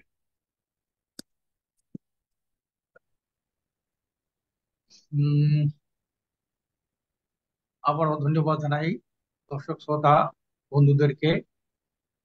এতক্ষণ দর্শকদের যে প্রতিক্রিয়া শুনলাম, খুবই ভালো লাগলো। এর থেকে জনমত কোন দিকে, এটা কিন্তু একটা আশ করা যায়। আজকের গণতন্ত্রের দোহাই দিয়ে যারা বিভিন্ন সময় ক্ষমতায় গিয়েছিল, গণতন্ত্রটা এত একটা সোনার হরিণ।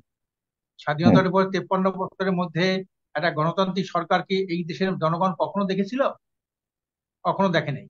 এই গণতন্ত্র হলো যারা ক্ষমতায় যাওয়ার পরে তারা স্বৈরাচারী কায়দায় দেশ শাসন করে, দুর্নীতি সন্ত্রাস করে, আবার তারা ক্ষমতাচ্যুত হয়। তারা সবাই খালি গণতন্ত্রের মায়া কান্না। এটা হলো একটা গণতন্ত্রের মায়া কান্না। গণতন্ত্র মানে জনগণের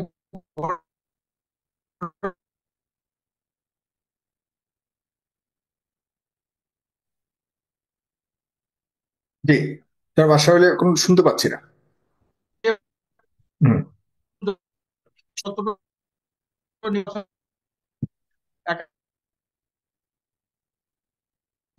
আবুদ্দিনের আমলে তখন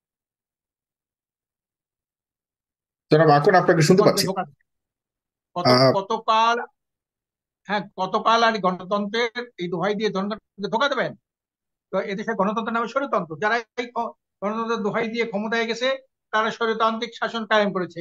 তারা দলের নামে ক্ষমতায় সর্বত্র দলীয়করণ করেছে। তারা দেশটাকে একটা উচ্ছন্ন রাষ্ট্রে পরিণত করেছে, একটা অকার্যকর দেশে পরিণত করেছে।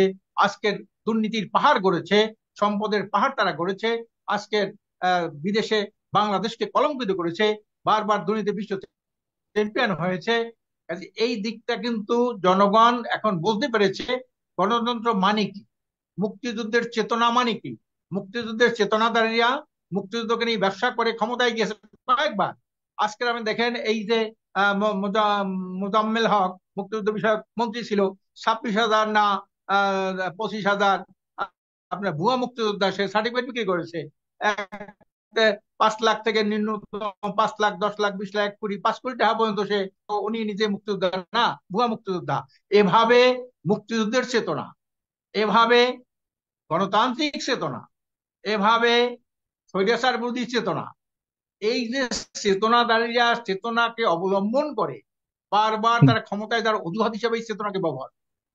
আমরা পরিষ্কার বলতে চাই, এদেশের মানুষ অনেক সচেতন হয়েছে। মানুষ কিন্তু বহুত স্বৈরাচার দেখেছে। সর্বশেষ এই যে আওয়ামী ফ্যাসিস্টদের যে স্বৈরাচারী যে অপকর্ম, সারা দুনিয়ায় কোনো রাষ্ট্রপ্রধান, কোন সরকার সরকার প্রধান এভাবে মানুষের জুলুম নির্যাতন করে, জনগণের টাকা দিয়া বন্দুক কেনে সেটি আবার জনগণের বুকে মারে, জনগণকে আয়না করে নিক্ষেপ করে, এ ধরনের গণতন্ত্রের ধ্বজাধারীদেরকে আমরা আর ক্ষমতায় দেখতে চাই। অনেকে বলে আমরা যদি ক্ষমতায় যেতে পারি তাহলে আমরা এই সংস্কার করবো। ক্ষমতায় যেতে পারলে করবেন, ক্ষমতায় তো কতবার ছিলেন আপনারা। কাজে ক্ষমতায় যেতে পারলে করবেন, আমরা যে ক্ষমতায় যাবেনই তার নিশ্চয়তা কোথায় বলেন? এই কথা কেন বলে? জনগণ চাইলে আমরা ক্ষমতায় যেতে পারি, জন্যই তো জনগণ না নির্বাচন। চাইলে কেমনে যাবে? তাদেরকে কি নির্বাচন, আমরা তাদেরকে ক্ষমতায় যেতে পারি। বিএনপি কে জনগণ চায় কি চায় না, নাকি এই সরকারকেও চায়? এই সরকারও যদি মনে করে যে না আমরা ক্ষমতায় থাকতে চাই, আমরা ক্ষমতায় থেকে জনগণের ম্যান্ডেট নিয়ে আমরা সংস্কার করবো, তাহলে একটা নির্বাচন হয়ে যাক। যদি এটা এটা এটা যদি একটা ইয়ে আসে যে নির্বাচনের মাধ্যমে নির্বাচন তারাও আসে। ছাড়াও শোনেন, নির্বাচন ছাড়াও জনগণের ম্যান্ডেট, এই সরকার তো জনগণের ম্যান্ডেট নিয়ে অন্তর্বর্তী সরকার হয়েছে। এবারে জননন্দিত সরকার আর কখনো আসে নাই। শুধু আওয়ামী লীগ বাদে সকল দল ইউনূস সাহেবকে এই অন্তর্বর্তী সরকারকে সমর্থন জানিয়েছে। কাজে এটাতে জনগণ যেখানে সমর্থন করে, জনগণ যেটার প্রতি আগ্রহ প্রকাশ করে, কাজে এই সরকার তো আপনি অগণতান্ত্রিক বলতে পারবেন না। এই সরকার তো গণতান্ত্রিক। দুর্নীতি দুঃশাসনের বিরুদ্ধে, স্বৈরাচারের বিরুদ্ধে, টাকা পাচারকারীর বিরুদ্ধে, খুনি মানবতাবিরোধী অপরাধীর বিরুদ্ধে যেভাবে জনগণ এই সরকারের উপরে আস্থা রেখেছে যে এই সরকার থাকলে এই এই ধরনের অপরাজনীতি আর কেউ করতে পারবে না। রাজনীতি নামে অপরাজনীতি, তারপরে আপনার ক্ষমতার নামে সর্বত্র দলীয়করণ, ফেসিবাদী কায়দা, এই ধারাটাতে পরিবর্তন করা দরকার আপনার সাগর ভাই। কাজে এই ধারাটা যদি নিশ্চয়তা আমরা না পাই, যে এই রাজনীতি যারা ক্ষমতায় যাবে তারা স্বৈরাচারী হবে না, তারা স্বৈরতন্ত্র অবস্থা কায়েম করবে না, দুর্নীতি এই সন্ত্রাস নিশ্চয়তা তারা আপনাকে করবে কে না, দিবে? এবং বিদেশি নিশ্চয়তা আপনাকে কে আধিপত্যবাদের দিবে? কে দিবে? বা এই সরকারও যে সামনে এই ধরনের কর্মগুলি করবে না, এটারও গ্যারান্টি আপনার কাছে কি আছে? আর কে দিবে আপনাকে যে অমুক না, এখন দল পর্যন্ত ক্ষমতায় আসলে করবে না, এমন করার কিছু কোনো করবে না? শোনেন, উঠন্ত উদ্ভিদ পত্তনে বলা যায়, উঠন্ত উদ্ভিদ পত্তনে বলা যায়। এই সরকারের যারা এখানে অন্তর্বর্তী সরকারের যারা এখানে সদস্য আছেন, দু একজন বিতর্কিত ছাড়া অধিকাংশ মাননীয় উপদেষ্টা মন্ডলীগণ এবং প্রধান উপদেষ্টাগণ অত্যন্ত সৎ মানুষ, যোগ্য মানুষ, তারা দেশপ্রেমিক, তারা কোনো বিদেশি কোনো আধিপত্যবাদের তোয়াক্কা তারা করে না। কাজেই আমরা মনে করি এই সরকার সম্পূর্ণ একটা সংস্কার হবে, রাজনৈতিক সংস্কার হবে, রাজনৈতিক দলের সংস্কার হবে, তারপরে সরকারের একটা সংস্কার হবে, নির্বাচনের সংস্কার হবে, বিচার বিভাগের সংস্কার হবে, এরপরে এই যে ফেসিস্টদের একটা যথোপযুক্ত বিচার হবে, যাতে কেউ ক্ষমতায় যে হাসিনার মতো আচরণ আর কেউ করতে না পারে, এই ধরনের একটা বিচার তাদের হবে, দৃষ্টান্তমূলক বিচার আমরা দেখতে চাই। এবং এই যে আপনার সংস্কার সুন্দরভাবে দেখতে চাই, এরপরে আমরা একটা সুন্দর সুস্থ নির্বাচন করতে চাই।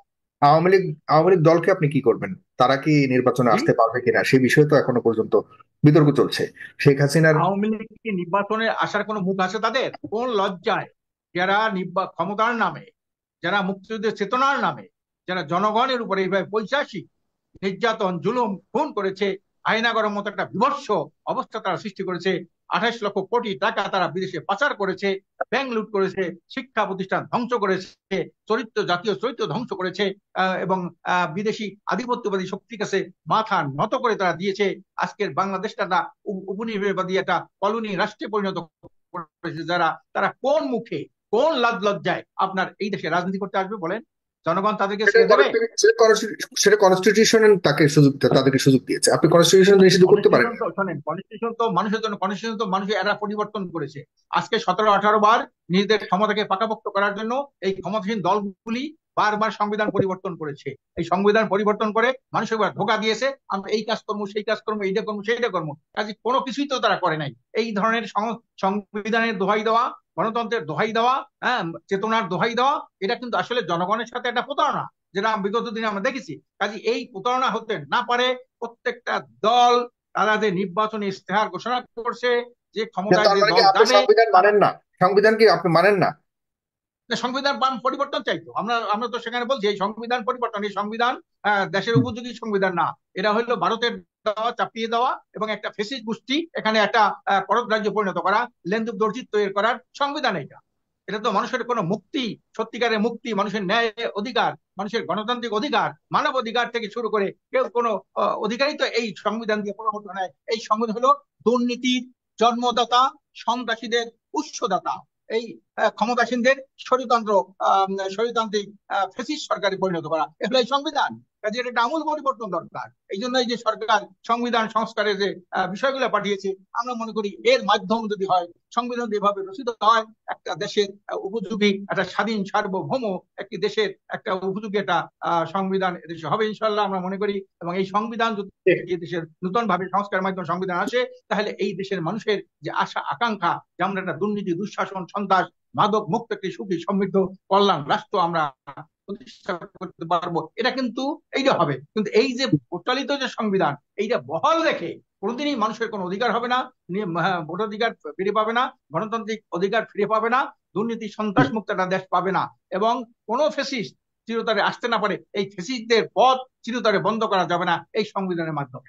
কারণ এই ধন্যবাদ, সংবিধানের মধ্যে আপনাকে অনেক ধন্যবাদ। ফাঁক তার আছে। মানে আপনি একজন বিচারপতি, প্রধান বিচারপতি, একজন প্রধান বিচারপতি আপনি চিন্তা করেন, এই খায়রুল হকের মতো একজন লোক, একটা কলঙ্ক, বিচারপতি নামে একটা কলঙ্ক, সেই এই দেশের যত গন্ডগোল, এই যে বিরোধী দলের উপর হামলা না মামলা নির্যাতন, এই ভোটের কারচুপি, ভোটকে একটা প্রতারণা স্বর্ণময় করা, এই কিন্তু এই খায়রুল হক করেছে, একজন কিন্তু চিফ লাস্ট জাস্টিস। একটা প্রশ্ন, আমি সদস্য আগস্ট বকুলের কাছে যাওয়ার আগে আপনার লাস্ট একটা প্রশ্ন, যেটা এক লাইনে পারলে আপনি উত্তর দিবেন। সংবিধান পরিবর্তন কে করবে? জি, সংবিধানটা পরিবর্তন কে করবে? সংবিধান পরিবর্তন ফ্যাসিবাদ বিরোধী আজকে তারা যে সংস্কারটা প্রস্তাব করেছেন, আমরা সবাই তো সেখানে জমা দিয়েছি ঐক্যমতের ভিত্তিতে। যারা ফ্যাসিবাদ বিরোধী আন্দোলন আমরা করেছি, দেশপ্রেমিক ফ্যাসিবাদ বিরোধী যে দলগুলি আছে, সবার সম্মতিক্রমে আমরা সেই সংবিধান সংস্কার করব। আমরা যদি মতামত দেই, এটাই একটা সংবিধান সংস্কার। পার্লামেন্টের কোনো কনসেশন প্রয়োজন নাই বলে আর বাকিরা এখানে আপনার সংসদ নির্বাচন হবে, সেখানে পরিষ্কার করা আছে এটা কি প্রেসিডেন্টের আপনার কি এটাকে আপনার অর্ডারের মাধ্যমে হবে, না নির্বাচনের মাধ্যমে হবে, না কি এটাকে কি বলে গণভোটের মাধ্যমে হবে, এটা পরিষ্কার লেখা আছে, না সংসদের মাধ্যমে হবে। এখানে তো বিভিন্ন ভাগ দেওয়া আছে, ওই ভাগের উপরে মতামত প্রকাশ করলেই তো হলো। কাজে আমি মনে করি যে জাতীয় ঐক্যমত্যের ভিত্তিতে, 2/3 সমর্থন না থাকে জাতীয় যে সে ঐক্যমত্যের ভিত্তিতে যে আমি একটা কথা জাতীয় জাতীয় ধন্যবাদ। ঐক্যমতের ভিত্তিতে যারা ফেসিবাদ বিরোধী আমরা আন্দোলন করেছি, আওয়ামী লীগের বিরুদ্ধে, দুঃশাসনের বিরুদ্ধে, তারা কিন্তু এই সরকারকে সমর্থন দিয়েছি, ঐক্যমত সেখানে প্রকাশ করেছি। আমরা যদি সেখানে এই মতে প্রকাশ করি যে আমার সংবিধান এইরকম হওয়া দরকার, আমার নির্বাচনটা এইভাবে হওয়া দরকার, আমার বিচার বিভাগটা এইভাবে হওয়া দরকার, আমার পুলিশ প্রশাসনটা এইভাবে হওয়া দরকার, আমরা সবাই যদি কল্যাণ দিক থেকে একটা কল্যাণ রাষ্ট্র প্রতিষ্ঠার জন্য আমরা যদি এভাবে সবাই মতামত দিই, তো এইটাই তো পাশ হয়ে গেল, এইটাই তো জনমত। এখানে প্রত্যেক দলের বাইরে লোক নাই। জি, সদস্য হাসান বকুল, মানে 24 জুলাই আগস্ট থেকে জনগণ অনুমোদন দিয়ে দিয়েছে, সমর্থন দিয়ে দিয়েছে, যে কোনো ধরনের সিদ্ধান্ত এবং যে কোনো ধরনের পরিবর্তন করতে পারবে এই সরকার। সুতরাং তিনি বোঝাতে যাচ্ছেন 24 জুলাই আগস্টই হলো সবচেয়ে বড় জনসমর্থন, সবচেয়ে জনগণের সবচেয়ে বড় অনুমোদন। জনাব সদস্য হাসান বকুল। আপনাকে অনেক অনেক ধন্যবাদ সাগর ভাই।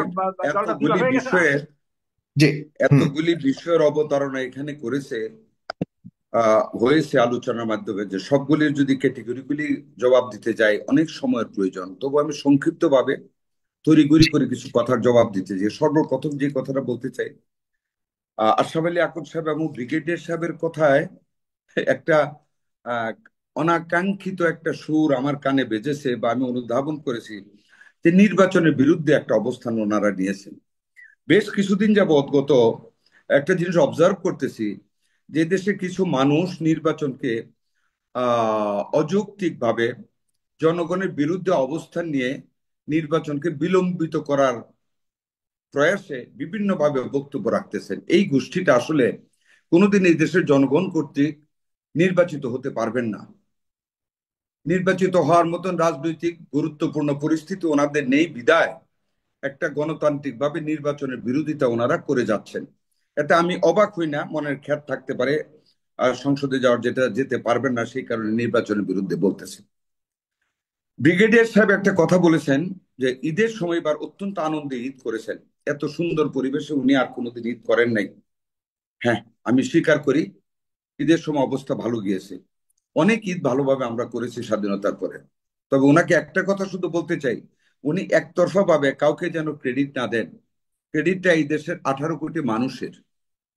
জুলাই আগস্ট বিপ্লবের পরে, অগাস্টের 5 তারিখের পরে, শেখ হাসিনার পলায়নের পরে ফ্যাসিস্ট গভর্নমেন্টের যে 4 দিন সময় অতিবাহিত হয়েছিল, সেই 4 দিন আমরা ইতিহাসের একটা অত্যন্ত উঁচু মানের শান্তিতে আমরা ছিলাম। আইন শৃঙ্খলা পরিস্থিতি, যখন পুলিশ ছিল না মাঠে, যখন প্রশাসন ছিল না মাঠে, যখন সরকার ছিল না দেশে, বাংলাদেশের মানুষ আমরা সকলে মিলে দেশটাকে অত্যন্ত শান্তিপূর্ণভাবে আমরা 4 দিন পরিচালনা করেছি। তখন কিন্তু ইউনূস সরকার ছিলেন না, আমরা করেছি। ক্রেডিটটা উনি কোনো গভর্নমেন্টকে না দিয়ে জনগণকে দেওয়া উচিত। আমরা জনগণ বাংলাদেশে, আমরা শান্তশিষ্ট, আমরা ভদ্র। এত বড় বিপ্লবের পরেও আমরা 4 দিন বিনা সরকারে দেশটা ভালো চালিয়েছি, আমরা দেশের হাল ধরে রেখেছি। এই ঈদের সময় আমরা জনগণ সরকারের পাশাপাশি দেশের শান্তিপূর্ণ অবস্থায় থাকার জন্য হাল ধরেছি। আমরা মানুষ, নাগরিকরা আমরা সাহায্য করেছি, এই কারণে আমাদের ঈদটা ভালো গিয়েছে। It is not only the credit of this government, it is the credit of the people of the Republic of Bangladesh. Number 2, এটা একটা। আরেকটা কথা হলো, দেখেন এই কিছু কথা আকন্দ সাহেবও বলেছেন, ব্রিগেডিয়ার সাহেব বলেছেন, কে কোন পয়েন্টটা বলেছেন সব একসাথে না করে আমি যদি বলি, বিচার ব্যবস্থার কথা বলেছেন, আওয়ামী লীগের বিচার করতে হবে আর সংস্কার করতে হবে। আওয়ামী লীগের বিচার করতে বাধা দিয়েছে কে? আমরা তো আওয়ামী লীগের বিচার চাই, ফ্যাসিস্টদের বিচার চাই, যারা অপরাধী তাদের বিচার চাই, আমরাও সংস্কার চাই। সরকার বিচার করেন না কেন এখন পর্যন্ত? ওয়াই? সরকার তো বিচার এখন পর্যন্ত শুরু করেননি। সরকার শুরু করেননি কেন? আজকে তো 8 মাস চলে গেল। এখানে একটা ষড়যন্ত্রমূলক কোন একটা ক্লজ রয়ে গেছে, যেটার এই একটা জিনিস দেখে সংস্কার সংস্কার সংস্কার। আমরা সংস্কার চাই, let the government come ahead. সরকার আসে না কেন যে এই সংস্কারগুলো আমাকে করতে হবে? They are killing the time. ওইখানে সংস্কারকে মিসলিড করতে চাচ্ছে কেউ। ইনু সাহেব একজন সহজ সরল মানুষ, ওনাকে এই যারা বক্তব্য দিয়ে নির্বাচনকে পিছাতে চাচ্ছেন, তারা একটা কনস্পিরেসি করতেছে against the Democratic election of this government, against the election of the country. এই যে এইটার বিরুদ্ধে একটা ষড়যন্ত্র করে একটা বেড়া জালে ফাঁদে ফেলার জন্য চেষ্টা করতেছে ইউনূস সাহেবকে ডিসক্রেডিটেড করার জন্য। ইউনূস সাহেব নিশ্চয়ই এটা বুঝবেন যে এই গ্রুপটা ইউনূস সাহেবকে উদ্দেশ্যটা কি হতে ডিসক্রেডিটেড পারে করবে। তাহলে? সেখানে উদ্দেশ্যটা কি তাহলে আপনার কাছে কি মনে হয়? উদ্দেশ্যটা নির্বাচনে তারা আসতে পারবে না বিধায় এটাকে বিলম্বিত করা, দেশে একটা নতুন ফ্যাসিজমের সৃষ্টি করা, আমি মনে করি একটা ষড়যন্ত্র চলছে। বিদেশে বসে থাকা যারা আছে ফ্যাসিস্টের মাথা, তাদের লেজুর বৃত্তি যারা এই দেশে করতেছে, তাদের একটা ফাঁদে পা দিয়ে নির্বাচনকে বিলম্বিত করে বাংলাদেশের গণতন্ত্রকে ব্যাহত করে বাংলাদেশে আরেকটা বৈষম্যমূলক সমাজ ব্যবস্থা গড়ে তোলার জন্য, একটা গণতন্ত্রহীন রাষ্ট্র ব্যবস্থা চালিয়ে দেওয়ার জন্য, সেইখানে ভারতের কোন ষড়যন্ত্রের কাছে তারা ফাঁদে পা দিয়েছে কিনা আমার সন্দেহ হচ্ছে এইসব লোকদেরকে, যারা এই দেশে গণতন্ত্রকে বিসর্জন দিয়ে অগণতান্ত্রিক ভাবে একটা সরকারকে পরিচালনা করার পক্ষে জনমত দিচ্ছে। তাদের ব্যাপারে আমার একটা সন্দেহ হচ্ছে। এটা আরেকটা জিনিস দেখেন, তার মানে আপনি মনে করছেন বরং নির্বাচন না চাওয়া এটা ভারতীয় ফাঁদ? আমি সেটাই মনে করি মনে প্রাণে। নির্বাচন না দিয়ে দেশে একটা গন্ডগোলের সৃষ্টি করে জনমতে, এটা আমি এই জন্য বলি যে আজকে ব্রিগেডিয়ার সাহেব বলছেন যে, আমি কেন বললাম কথা, উনি বলছেন জনগণ নির্বাচন চাচ্ছেন না। I am really surprise to note this point যে উনি বলছেন জনগণ নির্বাচন চাচ্ছে না। হাউ হি নোজ যে এই দেশের জনগণ নির্বাচন চাচ্ছে না? How he has measured the sentiment of the people of this country যে জনগণ নির্বাচন চাচ্ছে না? জনগণ কারা? We are the representative of the people, he is the representative of the people. আমরা সকল মানুষ জনগণকে প্রতিনিধিত্ব করতেছি, জনগণের মত নিয়ে আমরা রাজপথে যাচ্ছি। জনগণ যে নির্বাচন চাচ্ছে না, এটা ব্রিগেডিয়ার সাহেব কোথায় জানলেন, কিভাবে বুঝলেন? এই ধরনের জনগণ বিরোধী, জনগণের নাগরিক অধিকার বিরোধী বক্তব্য যারা রাখেন, তাদের কথার বৈপরীত্যে কথা বলো আমি একজন মুক্তিযোদ্ধা হিসেবে লজ্জা মনে করি। উনি জনগণের বিরুদ্ধে অবস্থান নিচ্ছেন, জনগণের কথা উনি বলার কোনো রাইট ওনার নাই। যদি এটা মনে করেন উনি, তাহলে উনি বলুক উনি যাদেরকে সমর্থন করতেছেন, আমিও করি, গভর্নমেন্ট একটা নির্বাচন দেখ, সেই নির্বাচনে না ভোটের একটা ক্লজ রাখুক যে জনগণ এই নির্বাচনে ভোট দিতে চান। যদি সেইখানে না ভোট যদি মেজরিটি হয়, ওই নির্বাচন ভয়েড হয়ে যাক, সেটা করুক, সেই কথা বলুক, তাইলে আমি মানতে পারি যে একটা কনস্টিটিউশনাল কথা বলেছেন। কিন্তু উনি যেভাবে বেগ কথা বলেছেন, আরো কিছু লোক যারা বলেন, এটার সাথে আমি তো একমত পোষণ করতে পারি না। আরেকটা কথা ব্রিগেডিয়ার সাহেব বলেছেন 71-এর পর বাংলাদেশ স্বাধীন ছিল না। I am really sorry to hear that.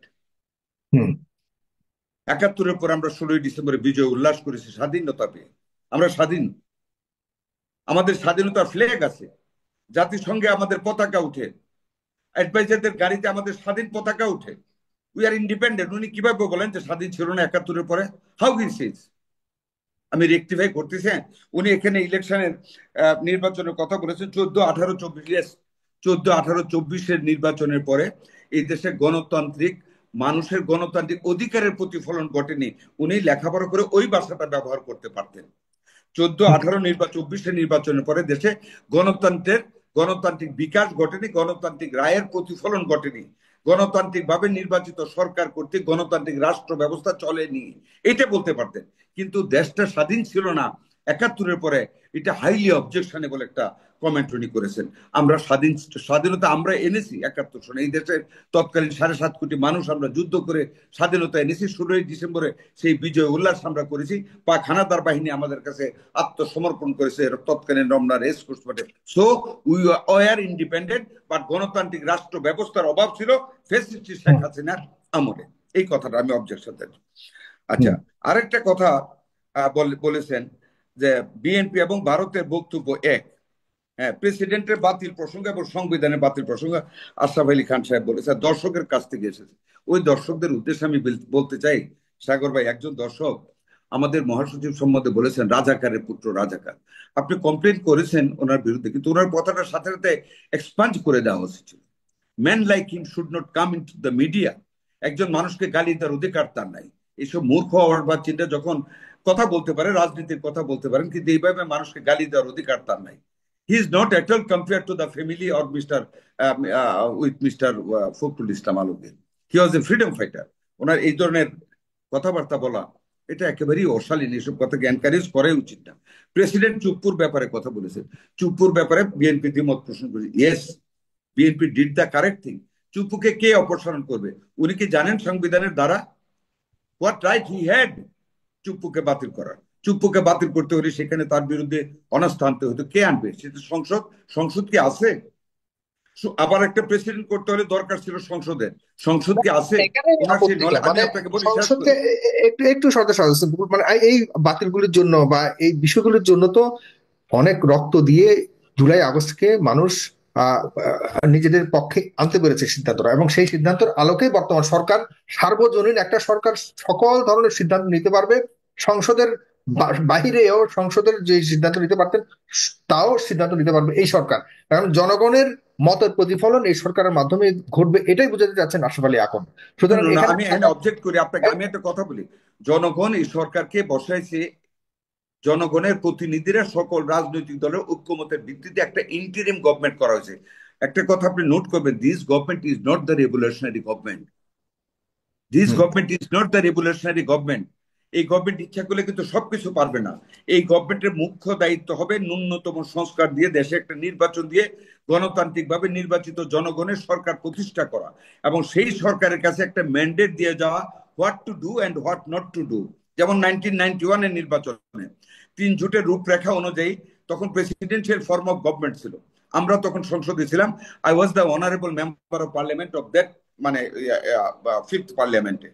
সেইখানে ওই 3 জোটের রূপরেখা অনুযায়ী আমরা রাষ্ট্রপতি শাসিত সরকার থেকে আমরা সংসদীয় গণতন্ত্রে নিজেদেরকে আমরা মানে স্থানান্তর করেছি, এবং বেগম খালেদা জিয়া প্রধানমন্ত্রী হয়েছিলেন। এই গভর্নমেন্টও একটা রূপরেখা দিয়ে যেতে হবে সকল রাজনৈতিক দলকে এক টেবিলে বসিয়ে দীর্ঘক্ষণ আলাপ আলোচনার মাধ্যমে, যে 2টা ভাগ করে যে লোক এই সংস্কারগুলি নির্বাচনের আগে এত মাসের ভিতরে আমরা কমপ্লিট করব, আপনাদের কাছে আমরা প্রস্তাব দিলাম। আর এই সংস্কারগুলি whoever comes into the power after the election এই সংস্কারগুলি করতে হবে। তাহলে ওই যারাই গভর্নমেন্টে আসবে, rest of the reforms they have to do and they will be bound to do that in the parliament. করতে হবে। কাজে এখানে কোনো দ্বিমতের ব্যাপার নেই, কিন্তু নির্বাচনকে বাধাগ্রস্ত করে অনির্বাচিত একটা সরকারকে বেশি দিন চালিয়ে দেশে একটা ষড়যন্ত্র করা হচ্ছে আমাদের দেশের স্বাধীনতাকে নস্যাৎ করার জন্য।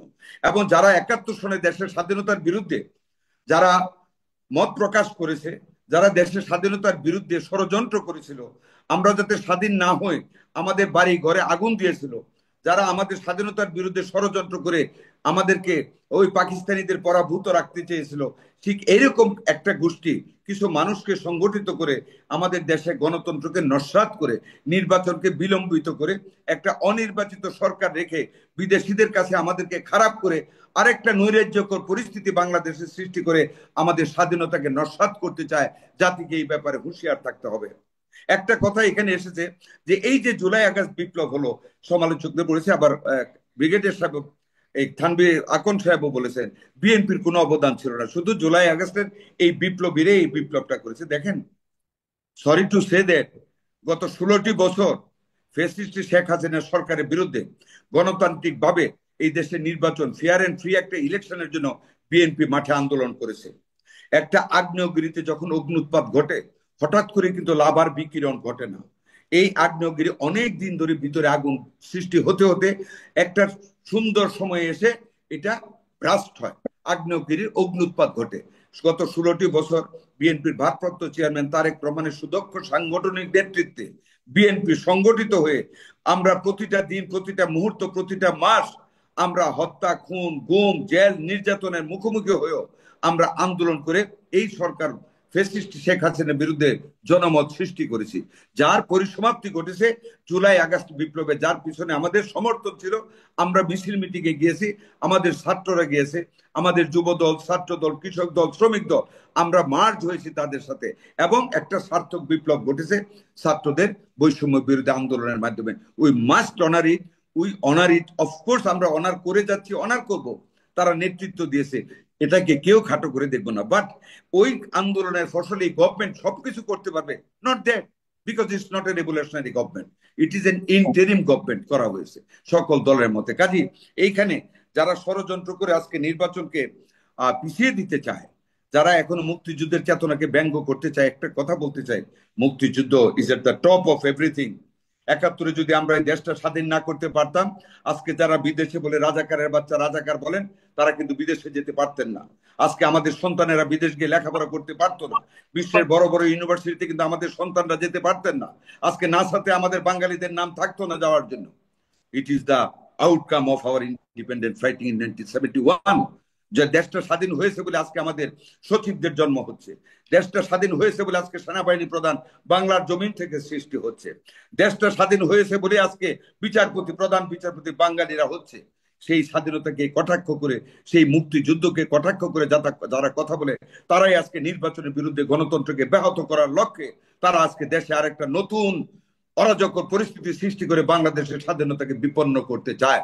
তাদের বিরুদ্ধে বাংলাদেশের সকল মানুষ সকল অবস্থানে সকল জায়গা থেকে একত্রিত হয়ে এই দেশে গণতান্ত্রিক সরকার কায়েম করে ওইসব ষড়যন্ত্রকারীদের হাত ভেঙে দিতে হবে, যারা ৭১কে কটাক্ষ করতে চায়, সংবিধান পরিবর্তন করতে চায়, কথা বলতেছে। সংবিধান পরিবর্তন করার রাইট তো কারো আমাদের নাই।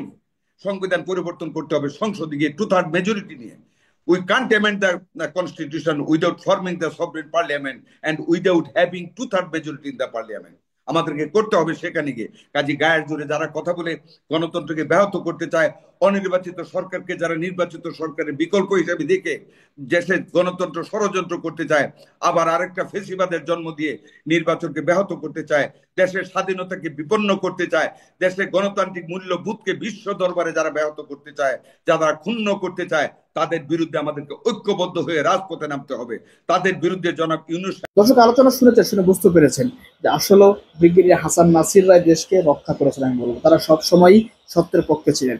বিএনপি হয়তোবা 16 বছর তারা আন্দোলন করেছে, তাদের কোনো সুযোগ ছিল না খারাপ কাজ করার, কারণ তাদের খারাপ কাজ করার কথা, তাদের জেলের বারান্দা ঘুরতে ঘুরতেই তাদের বছর চলে গিয়েছে। তো এখন বুঝতে যাচ্ছে যে বিএনপি আসলে কতটা ভালো মানুষের দল, কতটা মানে ফেরেশতাদের দল। কারণ এই যে বিগত 7 মাসে যত চাঁদাবাজি হয়েছে, অধিকাংশ চাঁদাবাজি বিএনপি নেতারা করেছে। যেখানে ধরা খেয়েছে বিএনপি ধরা খেয়েছে, কোনো জায়গায় জামাত অন্য দল ধরা খায় নাই। আওয়ামী লীগ তো সেটা ছাত্রলীগ নিষিদ্ধ সংগঠন, তারা তো করবে। তো বিএনপি তারা প্রমাণিত করেছে তারা আসলে আওয়ামী লীগের প্রতি হাঁটবে। কিন্তু সেখানে আলোচনা করে শুরু হয়েছেন। তো ব্রিগেডিয়ার হাসান নাসির যে কথাগুলো বলেছেন, সে কথাগুলো আপনার মন্তব্য কমেন্ট বক্সে কমেন্ট করবেন।